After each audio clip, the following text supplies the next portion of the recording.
Good evening, ladies and gentlemen, and welcome to High Top Sports Network's presentation of WPIAL non-conference varsity football, kicking off season number 5 here on High Top.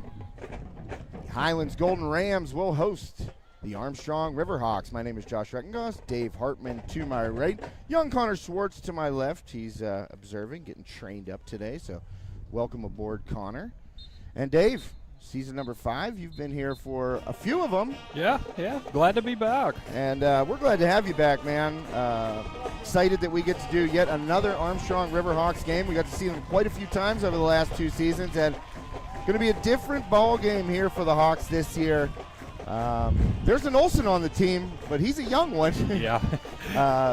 Caden now at the University of Pennsylvania, the record-setting quarterback that was here, led the Riverhawks to 2 playoff wins. Brother Ian down at IMG Academy in Florida actually played in Ireland today. Wow. If you can believe that. He got his game in early. You know, they're 6 hours ahead or well, 5 yeah. hours ahead, something like that. So Ian played early today for IMG. They were playing some school from Dallas, I believe. I want to look it up real quick. I had it on the tip of my tongue, but of course, there's so much going on here that I just forget. They actually played against Episcopal School of Dallas over there in Ireland, so very cool experience for Ian to be down there at IMG, and of course across the pond, top of the morning to you, playing in Ireland today. Yeah, there you go. You know, the NCAA football season, they're going to have a game in Ireland to open up as well, so pretty cool that football is expanding. You know, it's international reach there, but to the matter at hand, as I said, there's an Olsen on the team. He's a little bit younger, Quinn. He's a 5'8", 140-pound wide receiver, sophomore. So he takes up the Olsen mantle here now that Caden and Ian have departed. But what we're going to see out of the Riverhawks, who have jumped up to Class 5A, they are going to take on their former Greater Allegheny Conference rival, Highlands Golden Rams. Some great games between these two teams over the past few years. But now with WPIAL's reclassification every 2 years, Highlands drops to 3A, Riverhawks up to 5A, and so at least we get to keep a pretty good rivalry game against pretty strong programs going here, Dave.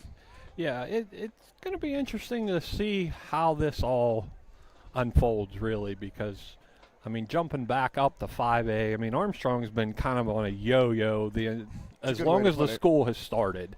They just up, down, every couple years, and it's going to be a lot different than it was last year for them. Of course, we would like to thank our sponsors before we get it going here. Our pregame sponsor, you got to see the Highlands Marching Band do about the conclusion of the national anthem. About halfway through we came on, I think, and then their alma mater. Coin flip right there, so thanks to Olsen Chiropractic in West Katanning for being our pregame sponsor. Of course, Sprankles in Katanning, our scoreboard sponsor today. Check out the Oktoberfest graphic up there in your right-hand corner. Of course, Sprankles Oktoberfest has grown into quite an event out there. It's gotten too big for the tiny town of Saxonburg, so it'll be at Sprankle Woods this year. Yeah. And I believe there's a couple other events there. I looked on the Facebook page. One of them is called A Haunting. Yeah, they've really had a lot going on. I don't like hauntings. I'm not a big haunting guy. I'm not a ghost guy. I don't like the paranormal, anything like that. I like it right here on the ground, right in front of my face, and I can touch it and it's real. Yeah, there you go. And not put my hand through it. That scares me. That stuff scares me. I went to the Blair Witch Project when it came out, and I was like, that's not scary. And then I huddled in my locked dorm room for 12 straight hours and couldn't sleep. So. But also thank you to the Richard G. Snyder YMCA, downtown Katanning, down there on Water Street. Steffi's Country Catering, of course. Ryan Bowser State Farm. Schaefer's HVAC. And Graff Insurance. So some great sponsors once again here. Riverhawks will take the opening kick, and the 2024 season is underway. A short one going to about the 9-yard line, taken there by, I believe that's Bartolowicz. It is Joe Bartolowicz with a decent return there on a short kick by Highlands. right around the 30-yard line, Dave, and we are underway, season underway, back at it. Friday Night Lights, nothing better in Western PA. Oh, absolutely. I'm so ready for it. If we could just keep this nice, cool weather, we're ready for football weather. We don't want it too cold like you at Mars last year. When you that got a little was chilly. just cold. You got a little chilly. That was just downright cold. It was cold for the Riverhawks that night, too. They couldn't get anything Yeah. going offensively, but now you're going to get a look at Jaden Oliver, the sophomore, 6 foot, 170-pound quarterback. Fakes the handoff. He's going to run, and he's wrapped up immediately. Great tackle on the interior there by number 5 for the Golden Rams. That was Tevin Owen Kratzenberg. Wow, freshman getting, freshman getting in there and making that play. Nice play by Owen Kratzenberg. Second down and 11 here, Riverhawks. First play goes for -1 yards. Or -1 yard, I guess. Wouldn't be plural. It's first game, First game. You're allowed. It's week 0. I mean, Listen, come on. man, I was in golf mode about 12 hours ago, and now I got to be in football mode. High snap right there, handled, and Oliver takes it out of the gut of his running back. I think that was Costa Kuknis back there. I thought I saw a 36.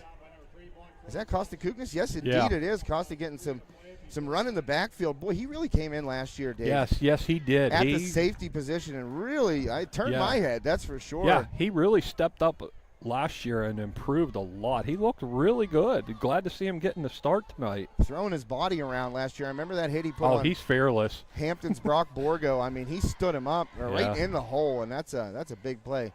Oliver going to swing it out, looking for Quinn Olson, and first catch of young Quinn Olson's career goes for a loss on the completion there. So that'll be a quick 3 and out for the Riverhawks. It's going to be 4th and 8, bringing out the punt unit. So not much doing on the first offensive series for the Riverhawks here in 2024. Yeah, Highlands defense definitely came to play tonight. They've been sniffing everything out very quickly. And back to kick for the Hawks. Boy, had to get that punt away quickly. That was number 23, Hunter Reed, in his senior year. And a decent return, but smacked at midfield. There, that was number 3 for the Riverhawks, Ethan Ekman, getting in there, senior. Going to hear his name quite a bit. Wouldn't be surprised to see him in the running game as well, Dave. He got some carries last year, coming up and making that special teams hit. Couldn't see the other number in there on the tackle with him. I think it was number, I don't want to guess. Did you see it? No, it's so hard to see here right now with the sun glaring behind us. So if I missed something, folks at home, I apologize. It's really hard to see the monitor right now. Hey, nobody's going to take you to task for it. It is bright coming down on us, and a good run to start for Highlands out around the corner, breaking some tackles there was number 4, Darius Cherry. We heard his name last year quite a few times in that game. Yeah, Darius Cherry, pretty explosive out of the backfield, senior. Yeah, nice second effort. Gained him another 4 or 5 yards on that. So that will bring up second and a short 3 right here for the Golden Rams. First possession for Highlands in the pistol, their quarterback, number 8. And that is Minaj Lucas. He rolls out, fires on the run right at the sideline. Wow. What a catch. Hauling it in. Oh, man. And guess what? Whew. That was a heck of a grab there Yes, by Montrell it was. Johnson. And we heard his name quite a bit last year, too. Big play, wide receiver getting right to that sideline. And give Lucas credit right there, delivering on the run. And he threw a strike. Good coverage in there. Just couldn't get that toe in. Right, Sam Dosh was on that coverage. And I'm going to guess he didn't get it in because the coach didn't argue it. I'll tell you what, I thought that was good. No, they didn't give it to him. Oh, well, I'm going to say boo hiss on that first. And the coach on the sideline didn't argue the call either. If the Highland sideline, and here goes Lucas. He's got some running room and going for the tackle right there. Ryan Klein missed him. He stepped out of Klein's tackle, but wrapped up and finished off there by number 84, Marcane Duncan, the senior, getting some playing time. That's unusual for Klein to not wrap someone up and put him down like that. And I'll tell you what, Lucas with those high knees, man, that's what they always teach you. You got to keep those knees up when you're running the ball, and that way you can step out of those ankle tackles, and Lucas did just that for the first down. Golden Rams move the ball, first down of the season And a fresh set of downs for the Golden Rams, and wrapped up and smacked. Is that my boy Rocco Swartz? I was going to say that. I thought Rocco, he had such a great game against Highlands last year, Dave. I think that was really his coming out party, but that was actually number 66 getting in there. Jacob Bowser, the big defensive lineman, 6'2", 255, blowing up that A-gap and stopping that play for a loss of 3. It was pretty much the Rocco Swartz show last year. Oh, man, what a game. I think that's one of the greatest individual defensive performances I've ever seen. Yeah, he played one tremendous game. Well, and Lucas rolling under pressure, fires. He's hit as he fires. And that ball's, oh, man, that was lucky. Wow, I thought it was caught. I'll tell you what, the Riverhawks are lucky right there that Sam Dosh didn't get a flag because it looked like he was doing a little bit of the jersey tug. Yeah, and sorry, folks, I just forgot to move the camera there. Well, you can't do that. Yeah, it's week 0, you know. It is week 0, but I know. They no count. excuse. They count now. We don't get scrimmages here at High Top. Yeah, I know. I'm slacking. I wish we did. Yes. Somebody actually asked us, sent us a message, are you broadcasting the scrimmage? And I'm like, no, I'm on the tee box. That's kind of interesting, though. At Birdsfoot, the official golf course of High Top Sports Network. Spent a ridiculous amount of hours there this summer. We love Birdsfoot. Fantastic course. Great place to take our employees and sponsors. Dave, if you swung the sticks, I'd have had you out there. Just not my sport. Oh, it could be, though, man. I could see you just bombing them off the tee. That's interesting about the scrimmage, though. I never thought of that before. Maybe we need to do a scrimmage. Who Maybe knows? next year have to try that. It's I'm gonna say that I'm not ruling it out. Because I mean, we can't just walk onto the field and expect to perform. Yeah. You know, we gotta get out there. Well, yeah, that was obvious by me missing that one. I needed that practice. We are not. Well, maybe we are in midseason form. Some people would say that. You know. Well. You know. It happens. I'll blame it on the sun. Yeah, exactly. That's what I'm blaming it on. All right, after the timeout, 3rd and 13, Rams. Lucas fakes the handoff, and again, good pressure by the Riverhawks. Klein misses Lucas again. He is trying to cut it back, and he's finally cleaned up there by number 0, Max Zablocki. I know, Brother Dozick, the all-time leading tackler in Riverhawks history, is tuned in right now. Always love to say hi to Dozick. He's out there in Montana. Big Sky country. Just going to, just becoming a mining guru. He's out there learning the trade. And he said, I'm looking forward to seeing my brother Max play. He said he would definitely be tuned in, so hello to Dozick. I've told the story numerous times. He saved my bacon during a very cold, windy, rainy, snowy softball game up on the hill at Armstrong. So a lot of love for Dozick. Here on 4th and 8, Lucas rolls out, just fires it out of play, under pressure again. So good blitz dialed up there by Armstrong defensive coordinator Chris Hooks. Long-time right-hand man of Frank Fabian. I give Coach Hooks a lot of credit there. The defensive line, he got them dialed in tonight. They're getting a lot of pressure. They just can't quite wrap them up.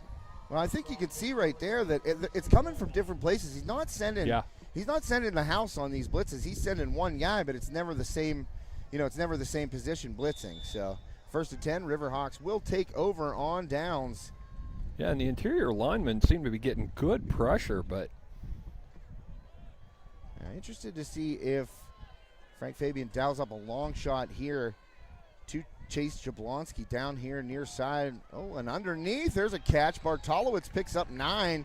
Oliver, quick completion. Got rid of that ball quickly, but as you can see down at the bottom of your screen, number 14 for the Riverhawks, Chase Jablonski, listed at 6 foot. I think he's grown maybe a little bit since this roster came out. He looks a little taller. I covered him in Legion baseball this year in the summertime, and it looks like he shot up a little bit, and he's got a size advantage right now, shifting over to check him on the line of scrimmage. They just did a quick switch there as Montrell Johnson, but still a height advantage.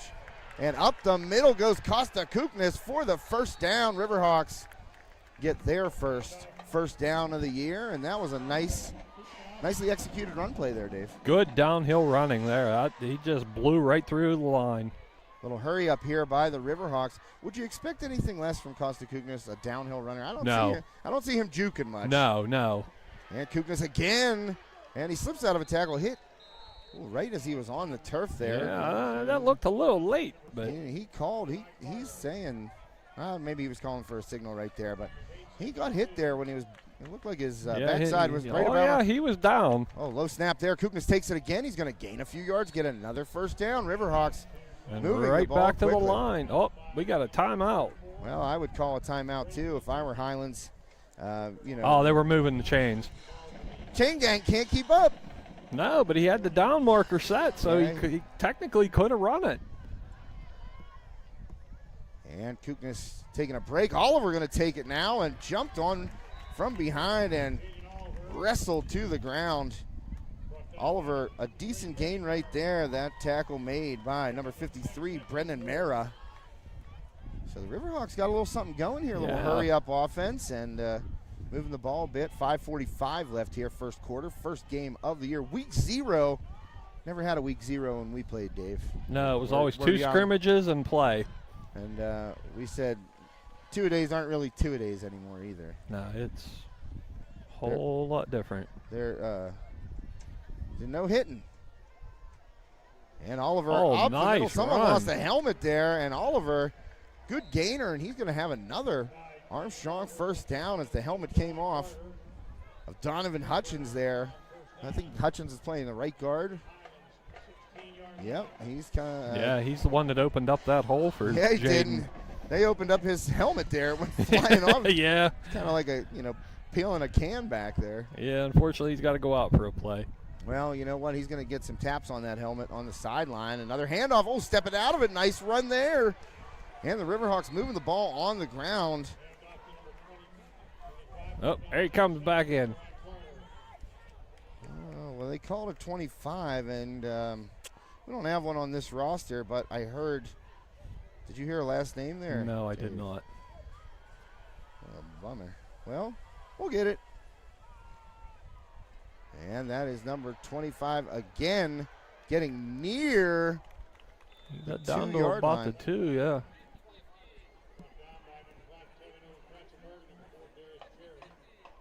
Well, we got some info that was actually Phoenix Wine Coop running at number 25 there. I want to see what he's listed. I don't see him on this roster. Well, that would make sense.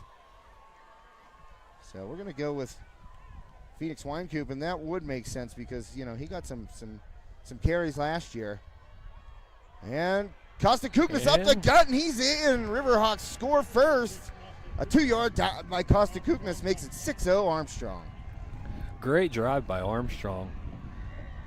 They found a little bit of a gap there in the center of the line, and they just kept pounding and pounding.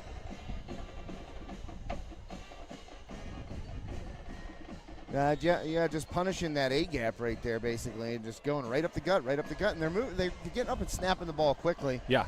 And that doesn't allow Highlands to catch their breath, doesn't allow Highlands to really get in the position or, the personnel alignment that they want. That's one nice thing about this time of year, too. If you've practiced that all along, you can run it where these other guys are going to get tired a lot quicker if they're not used to facing that. And the kick is up and good. Hunter Reed, all-conference selection last year at kicker, makes it 7-0 Armstrong. We have 4:06 left in the first quarter. We're going to take a quick commercial break. Thank one of our awesome sponsors, Armstrong Indoor Athletics. We'll be right back. Armstrong Indoor Athletics, located at 132 South Grand Street Avenue in downtown Katanning, offers a state-of-the-art training facility and top-tier instruction by experienced coaches to help turn your youngster into the best baseball or softball player they can be. Batting cage and bullpen lane rentals are available for 30 to 60-minute sessions, and you can also sign your baseball or softball player up for private hitting, pitching, fielding, and catching instruction with our knowledgeable staff. Be sure to visit Armstrong Indoor Athletics online at aia.team or call them at 724-599-9761 for more information today. And welcome back to High Top Sports Network. Josh Rettengost and Dave Hartman. Connor Schwartz to my left. First cousin once removed, Connor Schwartz. It's a family affair up here. On top of the press box at Highlands, I just want to say thanks to Highlands Athletic Director, Katie Jo Stobert, all the fine folks at Highlands TV, which is super helpful. Mike and Mike, they're the men. Been doing it a long time. They rule. And always just very hospitable down here in the Heights in Eterna, where I was born. Bet you didn't know that. Kickoff after the touchdown, taken at about the 6-yard line and hit. And dropped at about the 24. That return by number 7, DeRai Carter. Yeah, I will say that I agree with you on that too, Josh. They are really great down here. Always nice and talking to us, and this is a great view from up here too. You know, I didn't like Highlands too much in high school because, I played basketball, and they bombed us pretty much every time we played. Yeah. Not pretty much every time. Every time we played against Highlands, I ran into the Watucky brothers, and I got 50 dropped on me and got dunked on in a game, That's the stuff you remember, but I didn't like them then. I love them now. Golden Rams, and their hospitality up here is fantastic. So thank you once again to Katie Jo and all the fine folks here at Highlands. It is traumatic, though. I mean, I pull up by that school, and I start getting the shivers. I'm like, oh, no, I'm going to get dunked on as soon as I get out of the car. Flashbacks. Luckily, that hasn't happened in a while. Well, good run there on first down. Pickup of 4 for the Golden Rams. And I believe that was Cherry on the carry. He's in the backfield right now behind Lucas. 3:20 left. First quarter, first game of the season. Week 0 action here on High Top. 2 other games on the network. Freeport at Indiana and Kiski Area Cavaliers at the Knock Knights. That should be a good one. So feel free to bounce around. I know I spoke with Bill Dillon today, the Armstrong County Sports Hall of Fame. He said, should I go to the Highlands Armstrong game or should I go to the Freeport Indiana game? I said, why don't you kick back with a couple of cold beverages and just bounce around High Top? And he said, thought that was a pretty darn good idea. Stuff for no gain right there. That was Lucas. Didn't hand it off to Cherry that time. Clock running. Nice stop by Kyan Klein on that too. I'll tell you, he's a ball hound. He's got a nose for the ball. And like you said, Lucas stepped out of that tackle. You don't normally see that. Once Kyan Klein gets his hands on you, it's pretty much over. Yeah, you're usually on the turf. Well, trying to contain Lucas and push him to the inside, but he makes a nice move, cuts back, and is hit and falls forward for the first down. Lucas, a good run there on 3rd and 6, and a first down for the Golden Rams, trying to answer that Armstrong touchdown drive. And I believe the first play of that Armstrong touchdown drive was a quick completion from Oliver to Bartolowicz, if I'm not mistaken, and then it was all running after that. It was run. Frank Fabian, known for his offensive play calling prowess. Play clock at 2. I don't know if it was reset, honestly. They hit 0, no flag coming out, and whacked. Wow, what in a the hit. backfield. That's a big loss right there. Looks like about 4 yards. And once again, big number 66, Jacob Bowser, getting in there and making his presence felt in the backfield. Jacob Bowser, man, he's beating his man pretty yes, he was. Pretty handily. He's there. having a pretty good quarter so far. Well, when a defensive guy is right back down in that 3-point stance, he's ready. He's hungry. He wants to get to that bowl. And he wants to eat for a little bit. So Bowser doing some heavy lifting here in the first quarter. And rolling out is Lucas again under pressure. Riverhawks everywhere. He's hit by, I think that was Marcane Duncan, got in there and nailed Lucas as he tried to throw. And it was number 84, Marcane Duncan, the 5'10", 170-pound senior, coming on the DB blitz right there, Dave. Already heard his name a couple times tonight already, too. That's good. They're mixing it up a lot. Well, I'll tell you what, if you read any publication that picked 5A, you didn't see the Riverhawks near the top. No. And, you can only play who's on your schedule. You can only play who's in front of you that week. And that's something that Frank Fabian, pounds into the heads of his players. And right now they're playing Highlands. It doesn't matter what classification. And they're trying to win this game. So we can worry about Woody High couple months down the road. I believe we have a procedure penalty. Oh, flag comes in from. Yes, it is a delay of game. Well, they nearly got hit with a delay of game. Yeah. On the last series, Dave. Yeah, I'm afraid the officials are in week 0 too, because they missed that first one pretty bad. That was a good 2.5 seconds. That's what I past. thought too. It's like it had enough time for me to say clock hits double zeros, no flag, and then the snap. I don't rag on officials, but they missed that one pretty good. Hey, we're all shaking off the rust here. Yeah, that's it. Guys in stripes, they're human. I definitely wouldn't want that job. Oh, no. And Lucas rolling out and diving for the ankles and just missing it was Zablocki. That throw out of bounds. That'll bring up 4th down. Just under a minute left here in the first quarter. 51 seconds left, in fact. And that'll bring on the punt unit for the Golden Rams. Once again, exceptional pressure by the Riverhawks line. Well, Chris Hooks is... he drew it up good tonight so far. I kind of feel like he's got a deck of cards over there, and he's just like, all right, let's bring the right corner on this one. Well, I should say underneath us. Yes, everyone is underneath us. I got to tell you, I love this view. Oh, I do too. This is a pretty solid high snap there. Taking the boot. That's going to be a short one, real a real short short one. And Oh! man, and I'll tell you what, smart play. I thought it hit him. Well, I'll tell you what, that was a really smart play by number 15 for the Golden Rams. Let me look up the name on that number. That was Kyren Beasley, and he chucked. That was Mason Sanders. He chucked Mason Sanders toward that ball, and nearly. I thought it really did hit him. And you know what? Smart play also by Ethan Ekman on that, because Ekman may have seen that ball actually touch Sanders, because he dove on it. You want to let that ball just die right there if you're the Riverhawks, but if it did make contact with Sanders, that's a really heads-up play by Ekman to jump on that ball and not give Highlands a chance to, gain possession there. He played to the whistle. Man, but I'll tell you what, he threw Sanders. He waited perfectly because he had the best view of the ball. Yeah. Sanders had his back to the ball, and he thought, I'm just going to push Sanders into that ball and hopefully get a bounce. 36 seconds left, first quarter. Snap to Oliver. He's going to take a shot down the field. He's got a man wide open. And there goes Kyan Klein to the house. Boy, they got him sucked in on that play fake, and Oliver hits for a 62-yard touchdown strike to the one and only Kyan Klein. Big senior leader for the Riverhawks, gets his first touchdown of the year, and that'll make a double-digit lead for the Riverhawks just before the end of this first quarter. He had his man so beat he actually had to wait on that ball. Boy, yeah, he did have to wait on that a little bit, but I mean, that's a throw right there that Oliver, you don't want to miss that.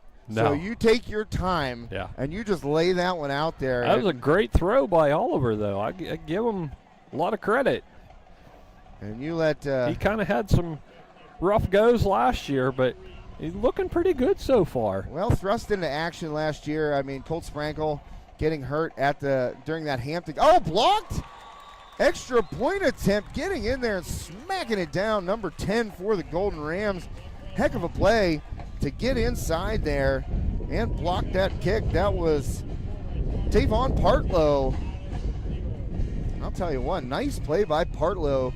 Just getting in there pretty much untouched, it looked like, Dave. And yeah.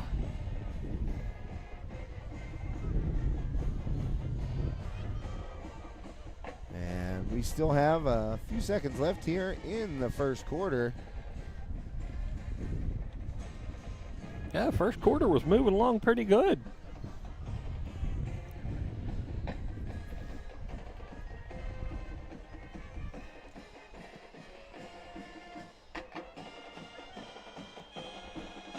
$13-0 Armstrong here. Week 0 action on High Top Sports Network. Josh Rettengast, Dave Hartman, and Connor Schwartz with you this evening. I'll tell you what, I don't mind this. The sun going down, getting a little cooler. A few years ago, I think it was about 93 when I walked into Kiski for opening night. and just dumping buckets of sweat trying to carry equipment up the steps of those bleachers. And I'll take this any day of the week. Oh, yeah, this is beautiful. Especially up here, you got that nice breeze blowing over the stadium. Feels great.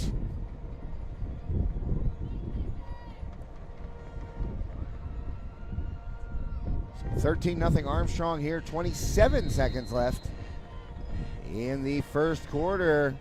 Lead over the Golden Rams. Reed gives it a boot and all the way back to the 1-yard line, fielded and going to be returned. Oh, man. Oh, my. Got a seam to the outside. It's Reed. He's going to have to push the returner out of bounds, and he does, but a smooth move there by DeRy Carter. Wow, he put a move and we're talking, he shook a guy so bad that he took a teammate out. Boy, he drew Kuknis right to the inside on that one. Well, that's, I watched this video on Instagram. It was a minute of wide receivers in the NFL just making defensive backs look silly on their route running. And you see guys falling down. But that's what happens when you're going at high speed. You're trying to tackle a guy that can move that fast and shift that quickly. You're going to come up with error more often than not. Well, at least I would, 100%. Oh, man, and Lucas keeps that one. Might have been better off putting that one in the gut of his running back, Darius Cherry, but Lucas will keep it, and I think he's going to be tackled by Duncan for a loss. Small loss there. Going to be 2nd and 11. And that'll be the end of the first quarter here. After 12 minutes of play, the Armstrong Riverhawks, a 2-touchdown lead over the host Highlands Golden Rams here on High Top Sports Network. We're going to take a quick commercial break, and we'll be back with the second quarter after this. Hi, everyone. Hi, everybody. Hi, everybody. Hi, everyone. Hi, everyone. Hi, everyone. Hi, everyone. Hey, everyone. Hey, everyone. Hi, everyone. Hi, everyone. We're here tonight at the Richard G. Snyder YMCA. T-Bone. Guys, that's right. It's $5 Sushi Wednesday. Produce sale. Bananas. 45 cents a pound. Pork turkeys. You know why we're doing pork turkeys? We're doing a fundraiser. The meat keeps on rolling, the hair is sprankled. You know what day it is today. It is Sushi Wednesday. $5 sushi rolls today. We're getting inspired. Come on and help the hashtag Save on Meat. And we're pumped up because we are less than 24 hours away from Camp Out for Community tomorrow. Like and share, like and share. So like and share, like and share. Help spread the word. Just make sure you like and share. We can't do what we do without you. Come and see us. We can't do what we do without you. Come and see us. We can't do what we do without you. Come and see us. Can't do what we do without you. Come and see us. Bye. And welcome back. Start of the second quarter right here with this play. And a deep shot, high pointing the ball and making a heck of a play and getting away from his man and scoring. Wow, what a way to start the second quarter.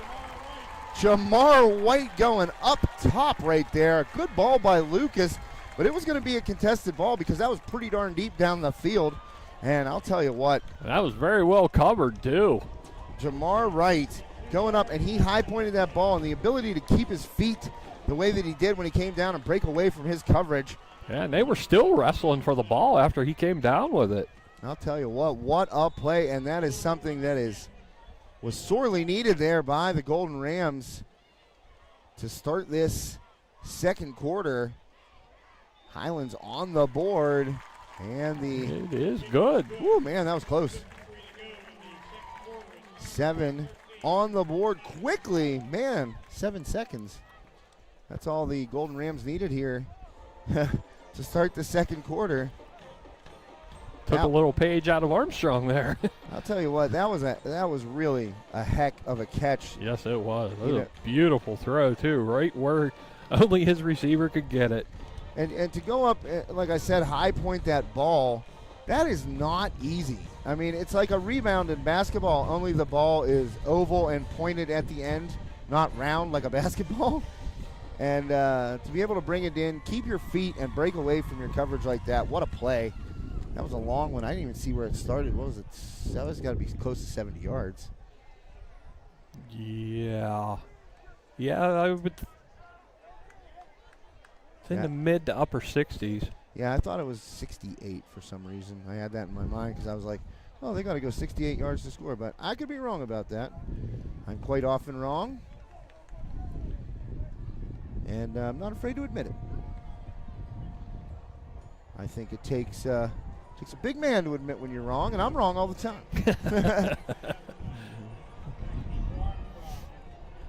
So 13-7, Golden Rams strike. First play of the second quarter.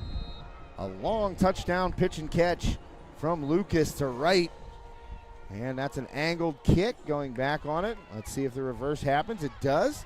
And Jablonski's going to find the sidelines, and Jablonski's got some running room. Jablonski across the 50. Oh, bad news.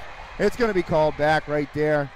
And yep, there's the laundry on the field. I'll tell you what, Jablonski saw it too, and he about turned around and started running back. And Isaiah Greeny are going to get hit with that block of the back penalty right there. And boy, you can't do that in front of the official. No. Because all he had to do was literally take the flag out and drop it. So Greeny going to get whistled. That's going to bring a heck of a return there by number 14, Chase Jablonski, all the way back. We're going to be right around midfield, maybe on the Armstrong side of midfield there. No, you can't do that, sir. I agree. First down. I didn't hear where. Did he say where the ball was going to be spotted? It's going to be 10 yards from there. 10 from the spot of the foul, I think he said. So that one's going to be at about the 46 of Armstrong. 44. 44. I'm good at math. I'm like, that's on the 6. It's going to be on the 6. Right? No, idiot. There's a 50 in there. Hey, I never professed to be a numbers guy. In fact, if you've listened to our broadcasts, you're going to hear that quite often. You know, I got a mom who's a physics teacher. I got a brother who's a neuroscientist. And they know numbers a lot better than I do. I'm a sports guy, though. I know sports numbers. Kuknis, first play. Oh, man, coming flying in and knocking the ball out. And they're going to say Kuknis was down? Oh, my goodness. Wow. Highlands fans right to be a little perturbed there. Yeah. That one I'm not sure because it just happened so fast. Oh, my. That was quite a hit. Was that Aiden Burford coming in there, number 11? Or was that number 8? I think that was Lucas coming in and laying the wood right there to Kuknis. Wow. Boy, Riverhawks catch a break right there. I thought that ball was out before Kuknis was down.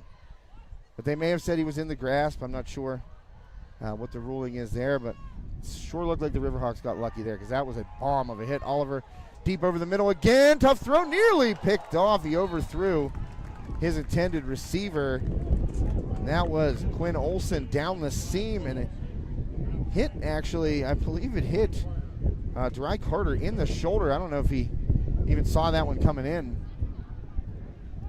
So that pass, and that's what we saw out of Oliver a little bit last year when he turned the ball over, Dave. There's shots over the middle going a little bit high on him.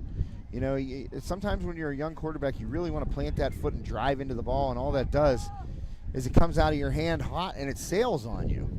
Yeah, I've noticed a little bit with him now this year over last year. He's a little more straighter with the ball, not arcing it as much. He's getting a little more on target.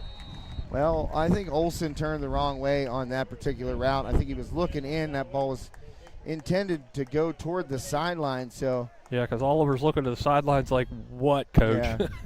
Well, Olson, he had his head turned in, then he turned out, then he turned back in. He kind of trying to find the ball, and it's tough to do with a helmet on. You know, not much peripheral vision right there. Can you get out of the helmet? So, quick series there for the Riverhawks. Momentum shifting toward Highlands right now after that big hit by Lucas nearly. Oh, man. That was almost blocked. I'll tell you what, it was the same guy getting in there, number 10. And that's Tavon Partlow, and he got in there and blocked that extra point. And he nearly blocked a punt right there, Dave. So just about a minute and a half gone, 1:31 gone, and boy, it seemed like it was going to be all Riverhawks there after the first quarter, but first play of the second quarter, Highlands hits for the big play touchdown, and now a good defensive series for the Golden Rams, trying to at least put 6 more on the board and tie this game, if not take the lead. But now I will look at the scoreboard and say they've got 77 yards to go.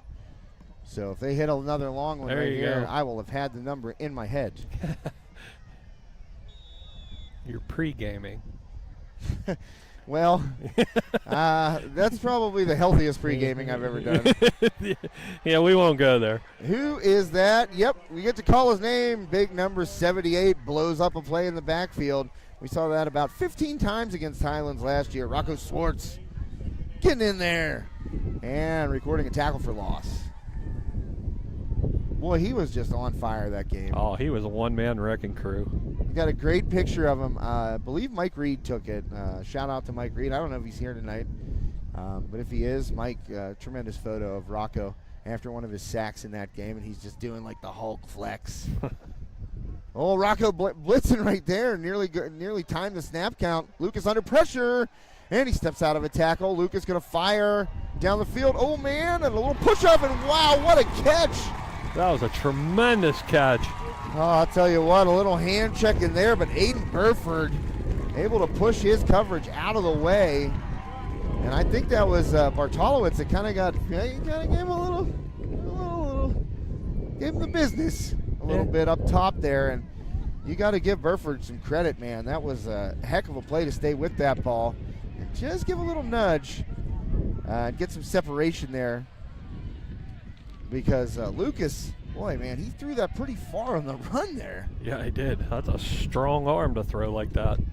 I think if you and I would roll out and try to make that throw with no one on the field, do you think that we could combine to throw it that far? On the run. On the run, no, because Okay.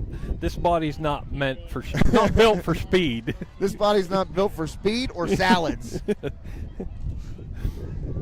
Me too, man. All right, we got a timeout on the field, and we're going to take another break. Thank one of our awesome sponsors, Steffi's Country Catering. Terry will slick you up. Steffi's Country Catering prepares home-style made-from-scratch dishes that will have you convinced Mom made it. Whatever the occasion, Steffi's Country Catering will have you coming back for every event year-round.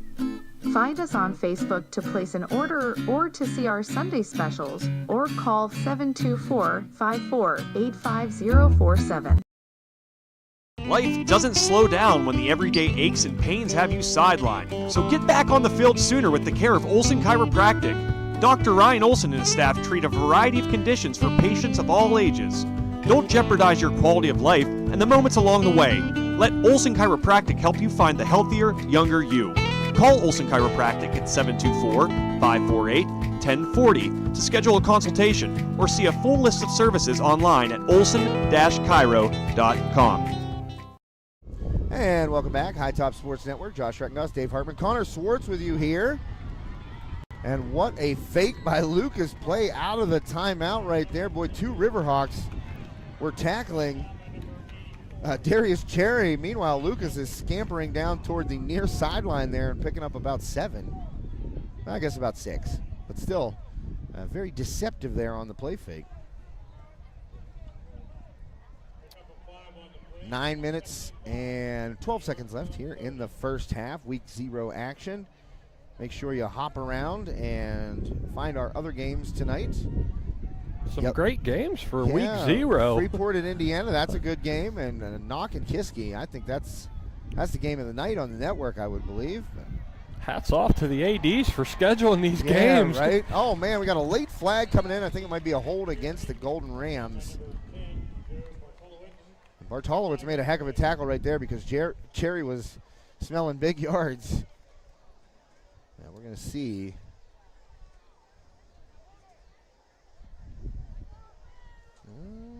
No. I don't know. Came in late and toward the run, so that's why I originally thought holding, but they don't seem to be backing up. They're kind of pointing toward Armstrong, but they're going to get a hold against the Golden Rams, so that will take it back 10 yards. was right in the spot where they normally call a That's hold. why, yeah, that's, just second nature to yap that one out as an announcer. So that will push the Rams back 10 more yards. And Yeah, 9 chances out of 10, it is a hold. Yeah. Although I've seen a leg whip called in there. You know what I'm saying? Yeah, that's not something you see very often. I know it, but, remember Larry Allen from the Cowboys? He'd leg whip it every now and again. Oh, boy, got a little false caught him start. moving. Yeah. Great job by Armstrong. Well, you see the two middle linebackers there, Schwartz, and I want to see the number. I think it's Ekman or Klein. I'm not sure. No, I think it's Ekman. So Schwartz and Ekman both came and showed blitz right there, and a little bit of the lean back there from the Highlands offensive line. Yeah, it wasn't much, but it was enough. Back-to-back penalties there for the Golden Rams. That'll cost them another 5 yards. It's 2nd and 20. Lucas rolling out and trying to find the corner. He does, and will be forced out of bounds. Riverhawks in good pursuit there. We got a man down on the Highlands sideline right there. It's a Riverhawk. Hopefully that young man's okay. Being tended to quickly by the Highlands medical staff right there. Hopefully everything okay. I mean, you always think about, cramping up and just being out of your wind, First game of the season, you want to ramp it up. Sometimes it just takes, you got to take a couple weeks, and they made Todd Harvey run the whole way across the field. But did you see that? Did you see that? That's why Todd Harvey is the man, keeps himself in tremendous shape, just sprinting across the field to tend to the wounded Hawk.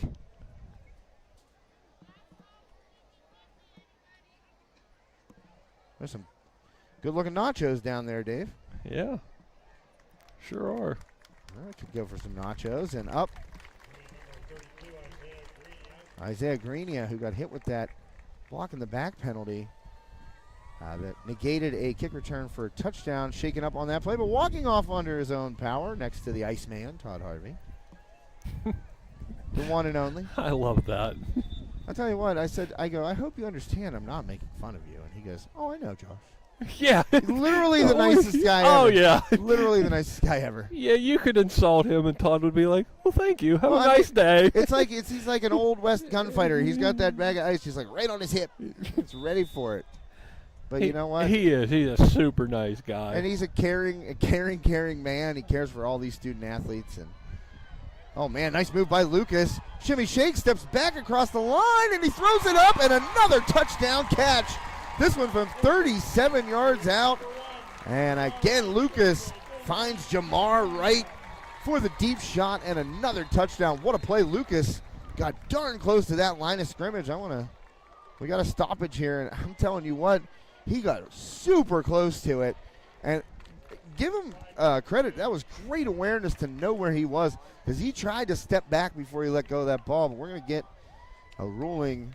Yeah, I don't know. They're debating whether he was at the line. I'm telling you what, man, I thought it was super close. And that was a heck of a play. Oh, they call an illegal man downfield. Wow. Oh. That's a killer. That negates a touchdown. So it wasn't Lucas being over the line of scrimmage. It was actually an illegal man downfield. One of the linemen kind of busted out when he thought his quarterback was going to scramble forward. He's looking for somebody to paste. Yeah.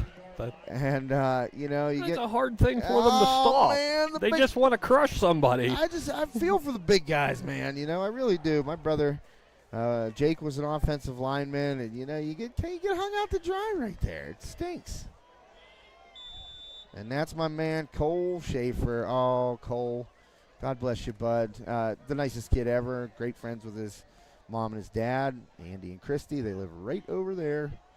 And Cole getting his first varsity starts, playing well tonight, and just got hung out to dry there. Not his fault. So I can be unbiased here. People say, oh, you're a Riverhawks homer. No way, man. I'm cheering for number 68 out there in the brown and gold. Cole Schaefer. Bummer on that penalty, man. Not his fault. No, and we try to be biased. You gotta We try to be biased, or we try to be unbiased? Unbiased. I try to be. It's been a long week. I'm sorry. I try to be biased. You know, it's been a rough week. Well, that is going to bring up. Well, they got first and 18. I knew that was not correct. I think it's fourth and 18, and a timeout taken by the Riverhawks. So we're going to take a timeout here on the field. 13-7 Armstrong. 8:30 left in the first half. We'll be right back after we thank one of our great sponsors, the Richard G. Snyder YMCA. My name is Rick Mercurio, and I am in family medicine. But at 70 years old, I've slowed down a little bit. I'm more doing geriatric medicine. We moved to this area in 1984 after finishing my residency in Virginia. My family became members of the YMCA, which is now Richard G. Snyder YMCA. I had 4 children at that time, and we wanted to use the pool for swimming issues, and why soccer for kids is to die for. But back then, that was the most popular of all things. When I was 24 years old, I was second-year medical school. We were learning there's benefits to exercise. It wasn't established back then in the 70s. It was not known that atherosclerosis and all kinds of things can benefit from it. It was just being looked at. I've told hundreds of people to start coming to the Y or something. I talked exercise, and I was an example for it. You know, it's real hard if you weigh a whole lot, you smoked and all that, and you didn't exercise. Now, you should be exercising. You know, I told everybody. People saw how well, you know, how. Well, apologies to Dr. Mercurio and the Y, and that one's down at the Wow. Great special teams there by Highlands. I didn't realize that commercial was going to take that long, so we'll make sure to get it in, Dr. Mercurio. Fan favorite here at High Top Sports Network. And Richard G. Snyder YMCA, great place to pretty much do it all.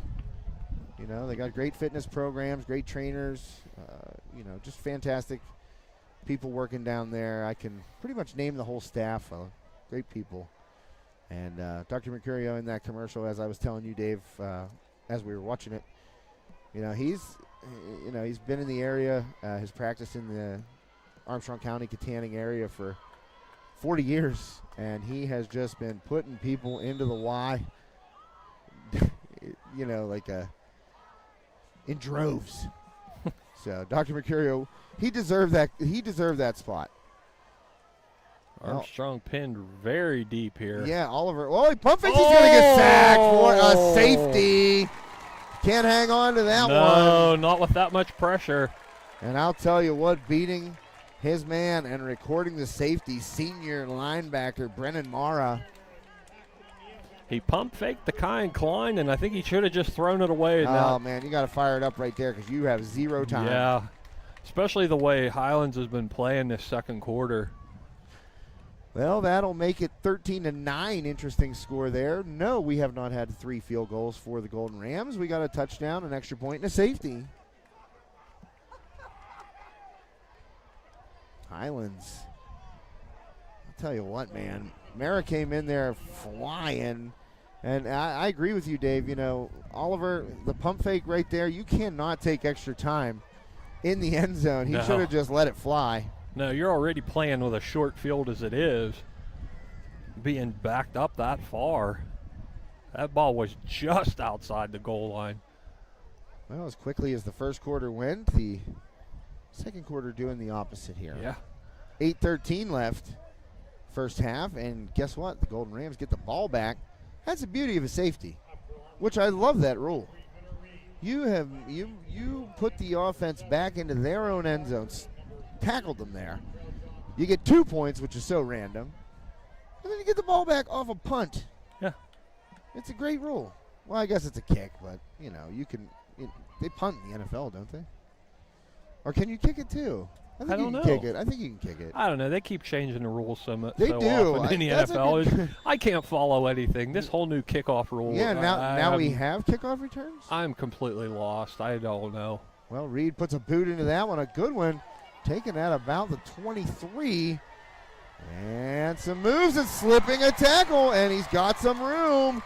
And out of bounds at the Armstrong 35. Another good return by DeRai Carter. And he's fired up on the sidelines. And Sam Dosh finally forcing him out of bounds for the Riverhawks. Yeah, Highlands definitely got a spark after that first score, and they've been looking very good. I think they got a spark after the score that was taken off the board.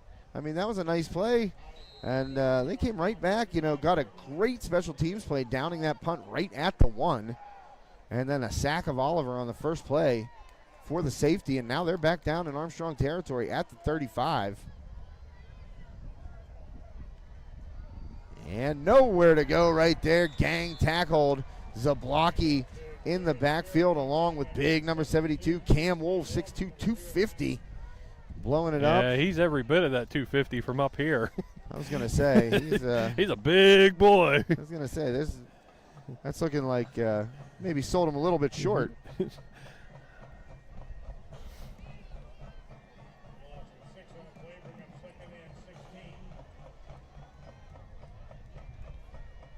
Getting some nice messages from the folks out there. Appreciate everybody tuning in tonight to watch this Week 0 matchup. As I mentioned, a couple other great games on the network this evening. Oh, man, tackled low right there, and Rocco Swartz will take Lucas down. Boy, those always scare me.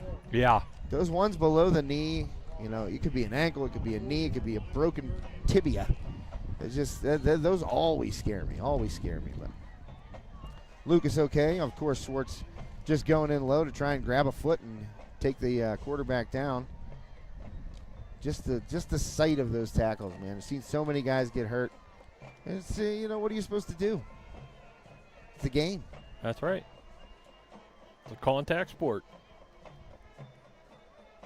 3rd and 15. A high throw hauled in by Wright. Smacks a man. Oh, nearly got loose right there, but a great tackle by Bartolowicz to stop right. He is feeling it right now. Boy, if Bartolowicz doesn't get that shoe, it's man. 6 on the board. And I'll tell you, like, Wright got up so high so quick right there. It was like he was running the 110-meter hurdles. It was like, toing, just popped right up. And you're right, Bartolowicz by a shoe. Save 6 right there. Another nice catch and run by Wright. 4th and 5 here. Highlands trying to convert, keep this drive alive. Right around 6 minutes left. And Lucas getting the outside. Klein can't get his feet. Lucas around 2 men. He goes for the end zone and he scores. Minaj Lucas in from 30 yards out, and the Golden Rams take the lead.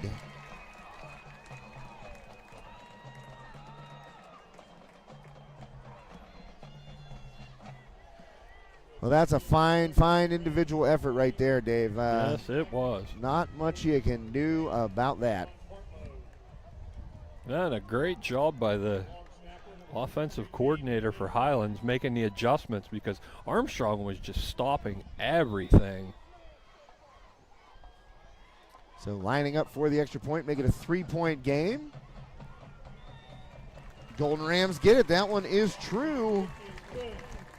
Good boot by the Highlands kicker, number 20, Jackson Bamansack, the sophomore.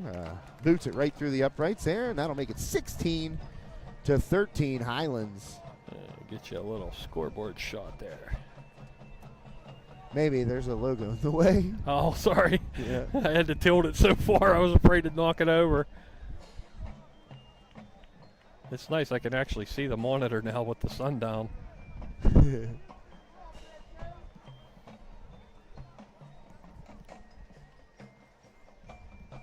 Well, I had a different way to keep score here tonight, but there was a firewall blocking that site, so had to go with the manual text at the last second when I found that out, and it's kind of wonky sometimes to adjust it. It's tougher, but I think you can read it up there pretty clearly. 16-13 here in the second quarter. That's a pretty nice looking scoreboard there. Oh, that's credit. First I've actually looked at it. Credit to Joe Rhodes, the graphic design guru. You see a little high top there in the middle? He designed the scoreboard tonight. And, wow. as you can see up there, Sprankles in Katanning, our scoreboard sponsor for the evening and for every Armstrong away game this year.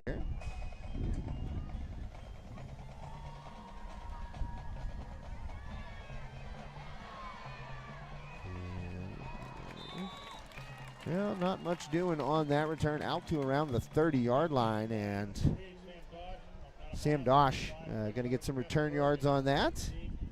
Well, Riverhawks up 13-0 there, Dave, and kind of thought it was going to be a long evening for the Golden Rams, but oh, how the tables have turned.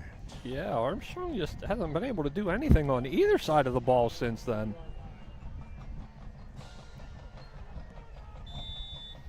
Well, they're going to need to do something here, and one thing that worked for them, and they'd kind of gotten away from it. Yeah, was that hurry up. Was the hurry up and the run. Yeah. With the hurry up, you know. A lot of times you think hurry up, you're thinking short pass, short pass, short pass, but they were running the ball. And they were very effective at it. Just wonder if he's maybe just trying some things out here. Well, Oliver nowhere to go on the outside. Highlands swarming the ball. 5:37 left. That will be a loss of about a half a yard there, Dave. Second and about 10.5. That's one thing. You never know what Coach Fabian's going to dial up. And, you know, the deep shots, we've seen it. I mean, after that drive where it was just bang, bang, bang on the ground, you know, they took that deep shot, got Klein loose down the sideline, and looking for it again. Going long, and a great catch. Is he out? He is out of bounds. Nice play. Yeah, I was going to say from up here it looked like it, but we can't see the line, of course. Boy, Jerai Carter having a game, and he knocked Bartolowicz.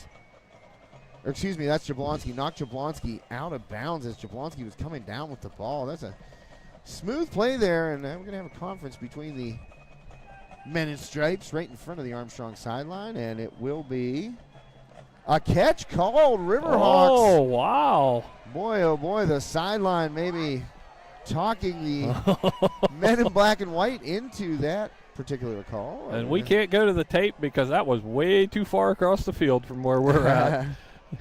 You know what? You could tell that Jablonski was doing his best to try and high point that ball, get that foot down, and you can't tell it's a bang-bang play. The first official said it was a great catch whether he was in or out. Oh, yeah, for sure. I'll give him that. Uh-oh. Now we're going to have a discussion. Well, it's I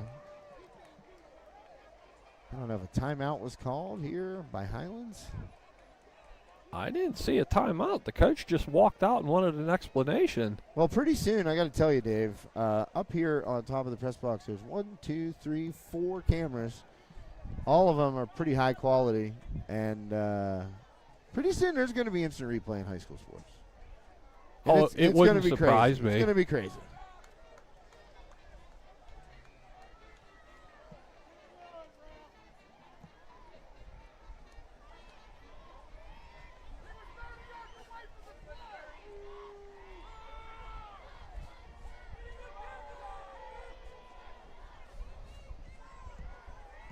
The Highland faithful here not very happy with that call.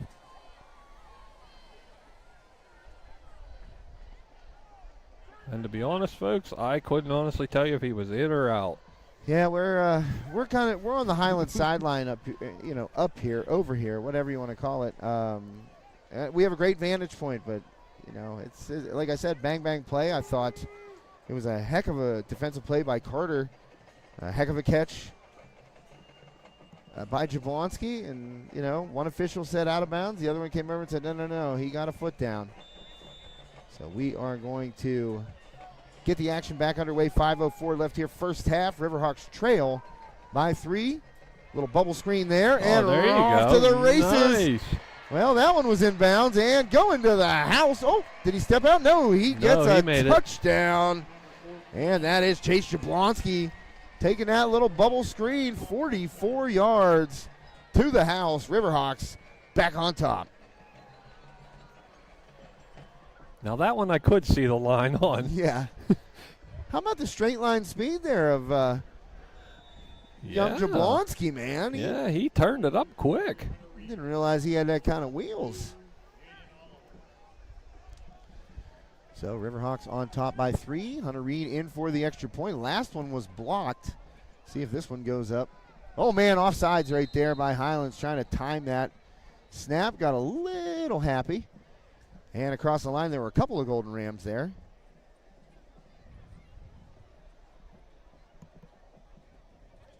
So that'll move the Hawks half the distance to the goal. And I I always wonder right now, oh no, they're going to get a false start. Pardonnez-moi, that was incorrect on my end there. I thought the Golden Rams jumped it, but apparently they were watching the Riverhawks. And Okay, now they put the ball back. What was it, offsetting? I have no clue. I'm really confused now. I'm generally confused. There's a lot of things that I just don't get, Dave. That's why we don't wear the stripes. Well, we're getting a call from the sideline. And Riverhawks. They're going to go for 2. Oh, heck yeah. No, they're going for 2. Oliver. It looks like he's in the pistol, and he's got Winecoop next to him in a timeout. Running down the field. They didn't like that. Hey, who ran down there to make that timeout call? Was that Coach Shuttleworth? I haven't seen him move that fast in 25 years. Way to go, Coach Shuttleworth.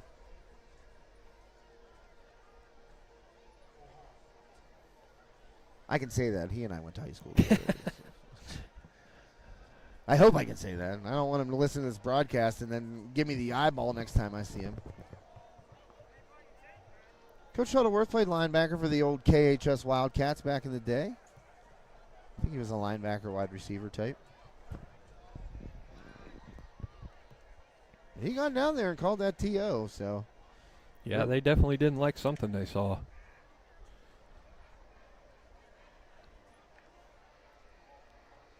He made sure that side judge saw him coming. Man, he was screaming, and he got those that orange glove or whatever it was he had on. The orange armbands. He's, no, timeout.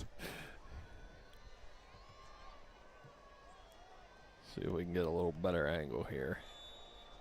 All right. Well, we're lined up to go for 2 once again. Riverhawks up by 3. Fake handoff. Oliver dumps it off. Beautiful play. Just walk it into the end zone, Max. This is a blocky. I've seen his brother do that quite a few times.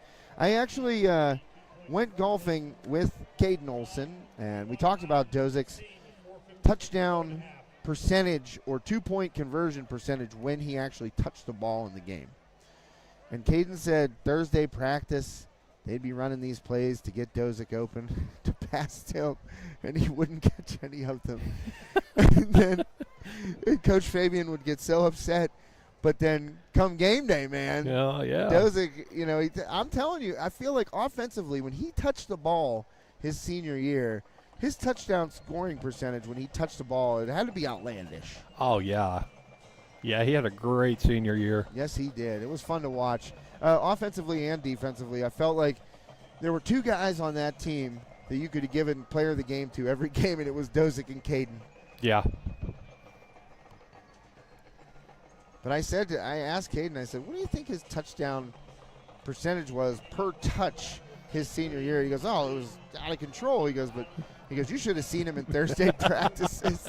Oh, I'll bet that just drove Coach Fabian crazy, too. Coach Fabian tearing out his non-existent hair.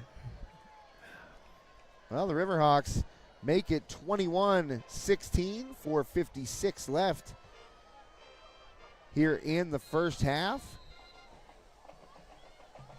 And back on top, a back-and-forth game. We've seen this out of these 2 teams many times over the past 5 years. I feel like every game is back and forth, back and forth, back and forth, and a lot of scoring, a lot of points. Not much of a return on that kickoff. Highlands will take over right around the 25-yard line, and we want to give a special shout-out to the Armstrong Riverhawks girls golf team. And Fuego, Dave. Yeah, I've been seeing that when I look at the paper in the mornings. Can't not put it in. High Top Sports Network, also the official content provider for the sports section of the Leader Times. But the girls pulled off quite a milestone today. They beat Fox Chapel for the first time in program history, and they are now in first place in their section.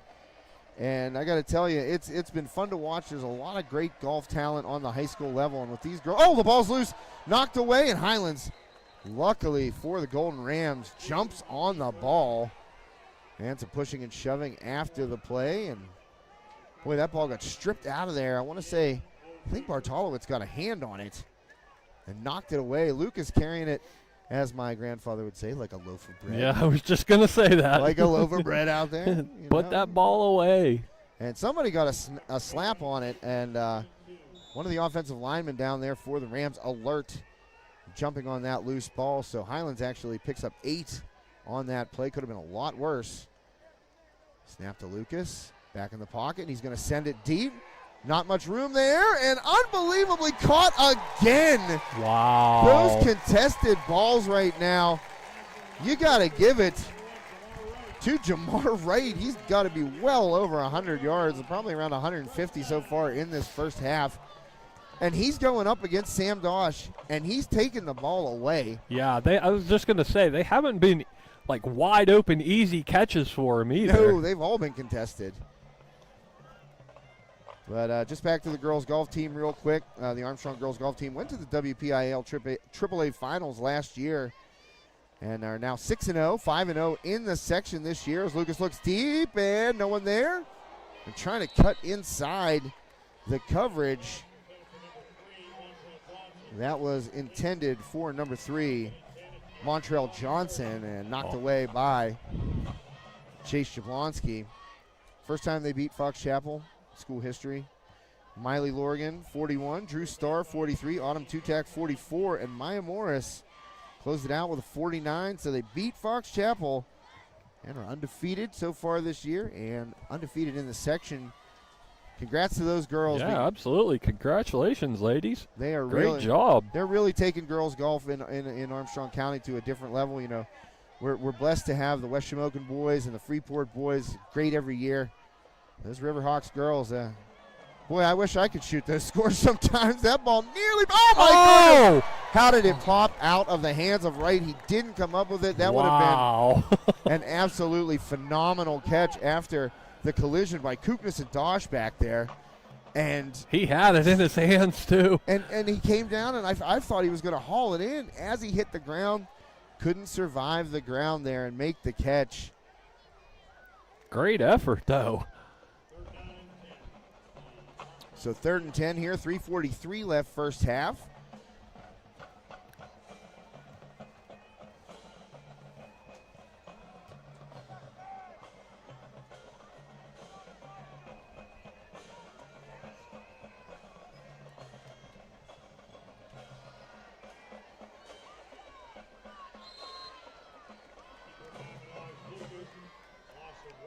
Well, loss of 1 right there. Lucas. I feel like the Riverhawks have done a pretty good job, aside from that one long touchdown run by Lucas. They've done a pretty good job containing that. Yeah. However, Lucas gashed him for that touchdown, and he looks a little dinged up right now, maybe caught one in the ribs. And that's always the worst if you're a running quarterback, to catch that one of those stingers, and it's hard to get your breath. 21-16 Riverhawks rolling down to 3 minutes left first half. Week 0 action here on High Top Sports Network. And a whistle and a flag comes in. Procedural penalty, I believe, against the Rams. Yeah, I think they were all on some different counts there. Well, it looked like 2 guys were in motion at the same time, I thought.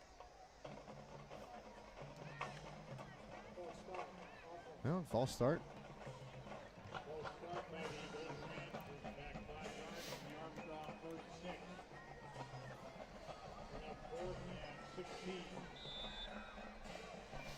So 4th and 16, and I mean here in high school football, I feel like this is you got to go for this every single time. You know, you're in this range. Nobody has a kicker that can boot at 50 yards. And Lucas under pressure, pocket collapses, and he steps out of a tackle. Here comes Rocco Swartz. He makes Rocco miss, and he just tosses it up. That could be trouble. And unable to haul in the interception right there. Waiting for it to come down. Oh, nobody wanted it more than Isaiah Greenia, who that would have been a little. That might have helped a little bit.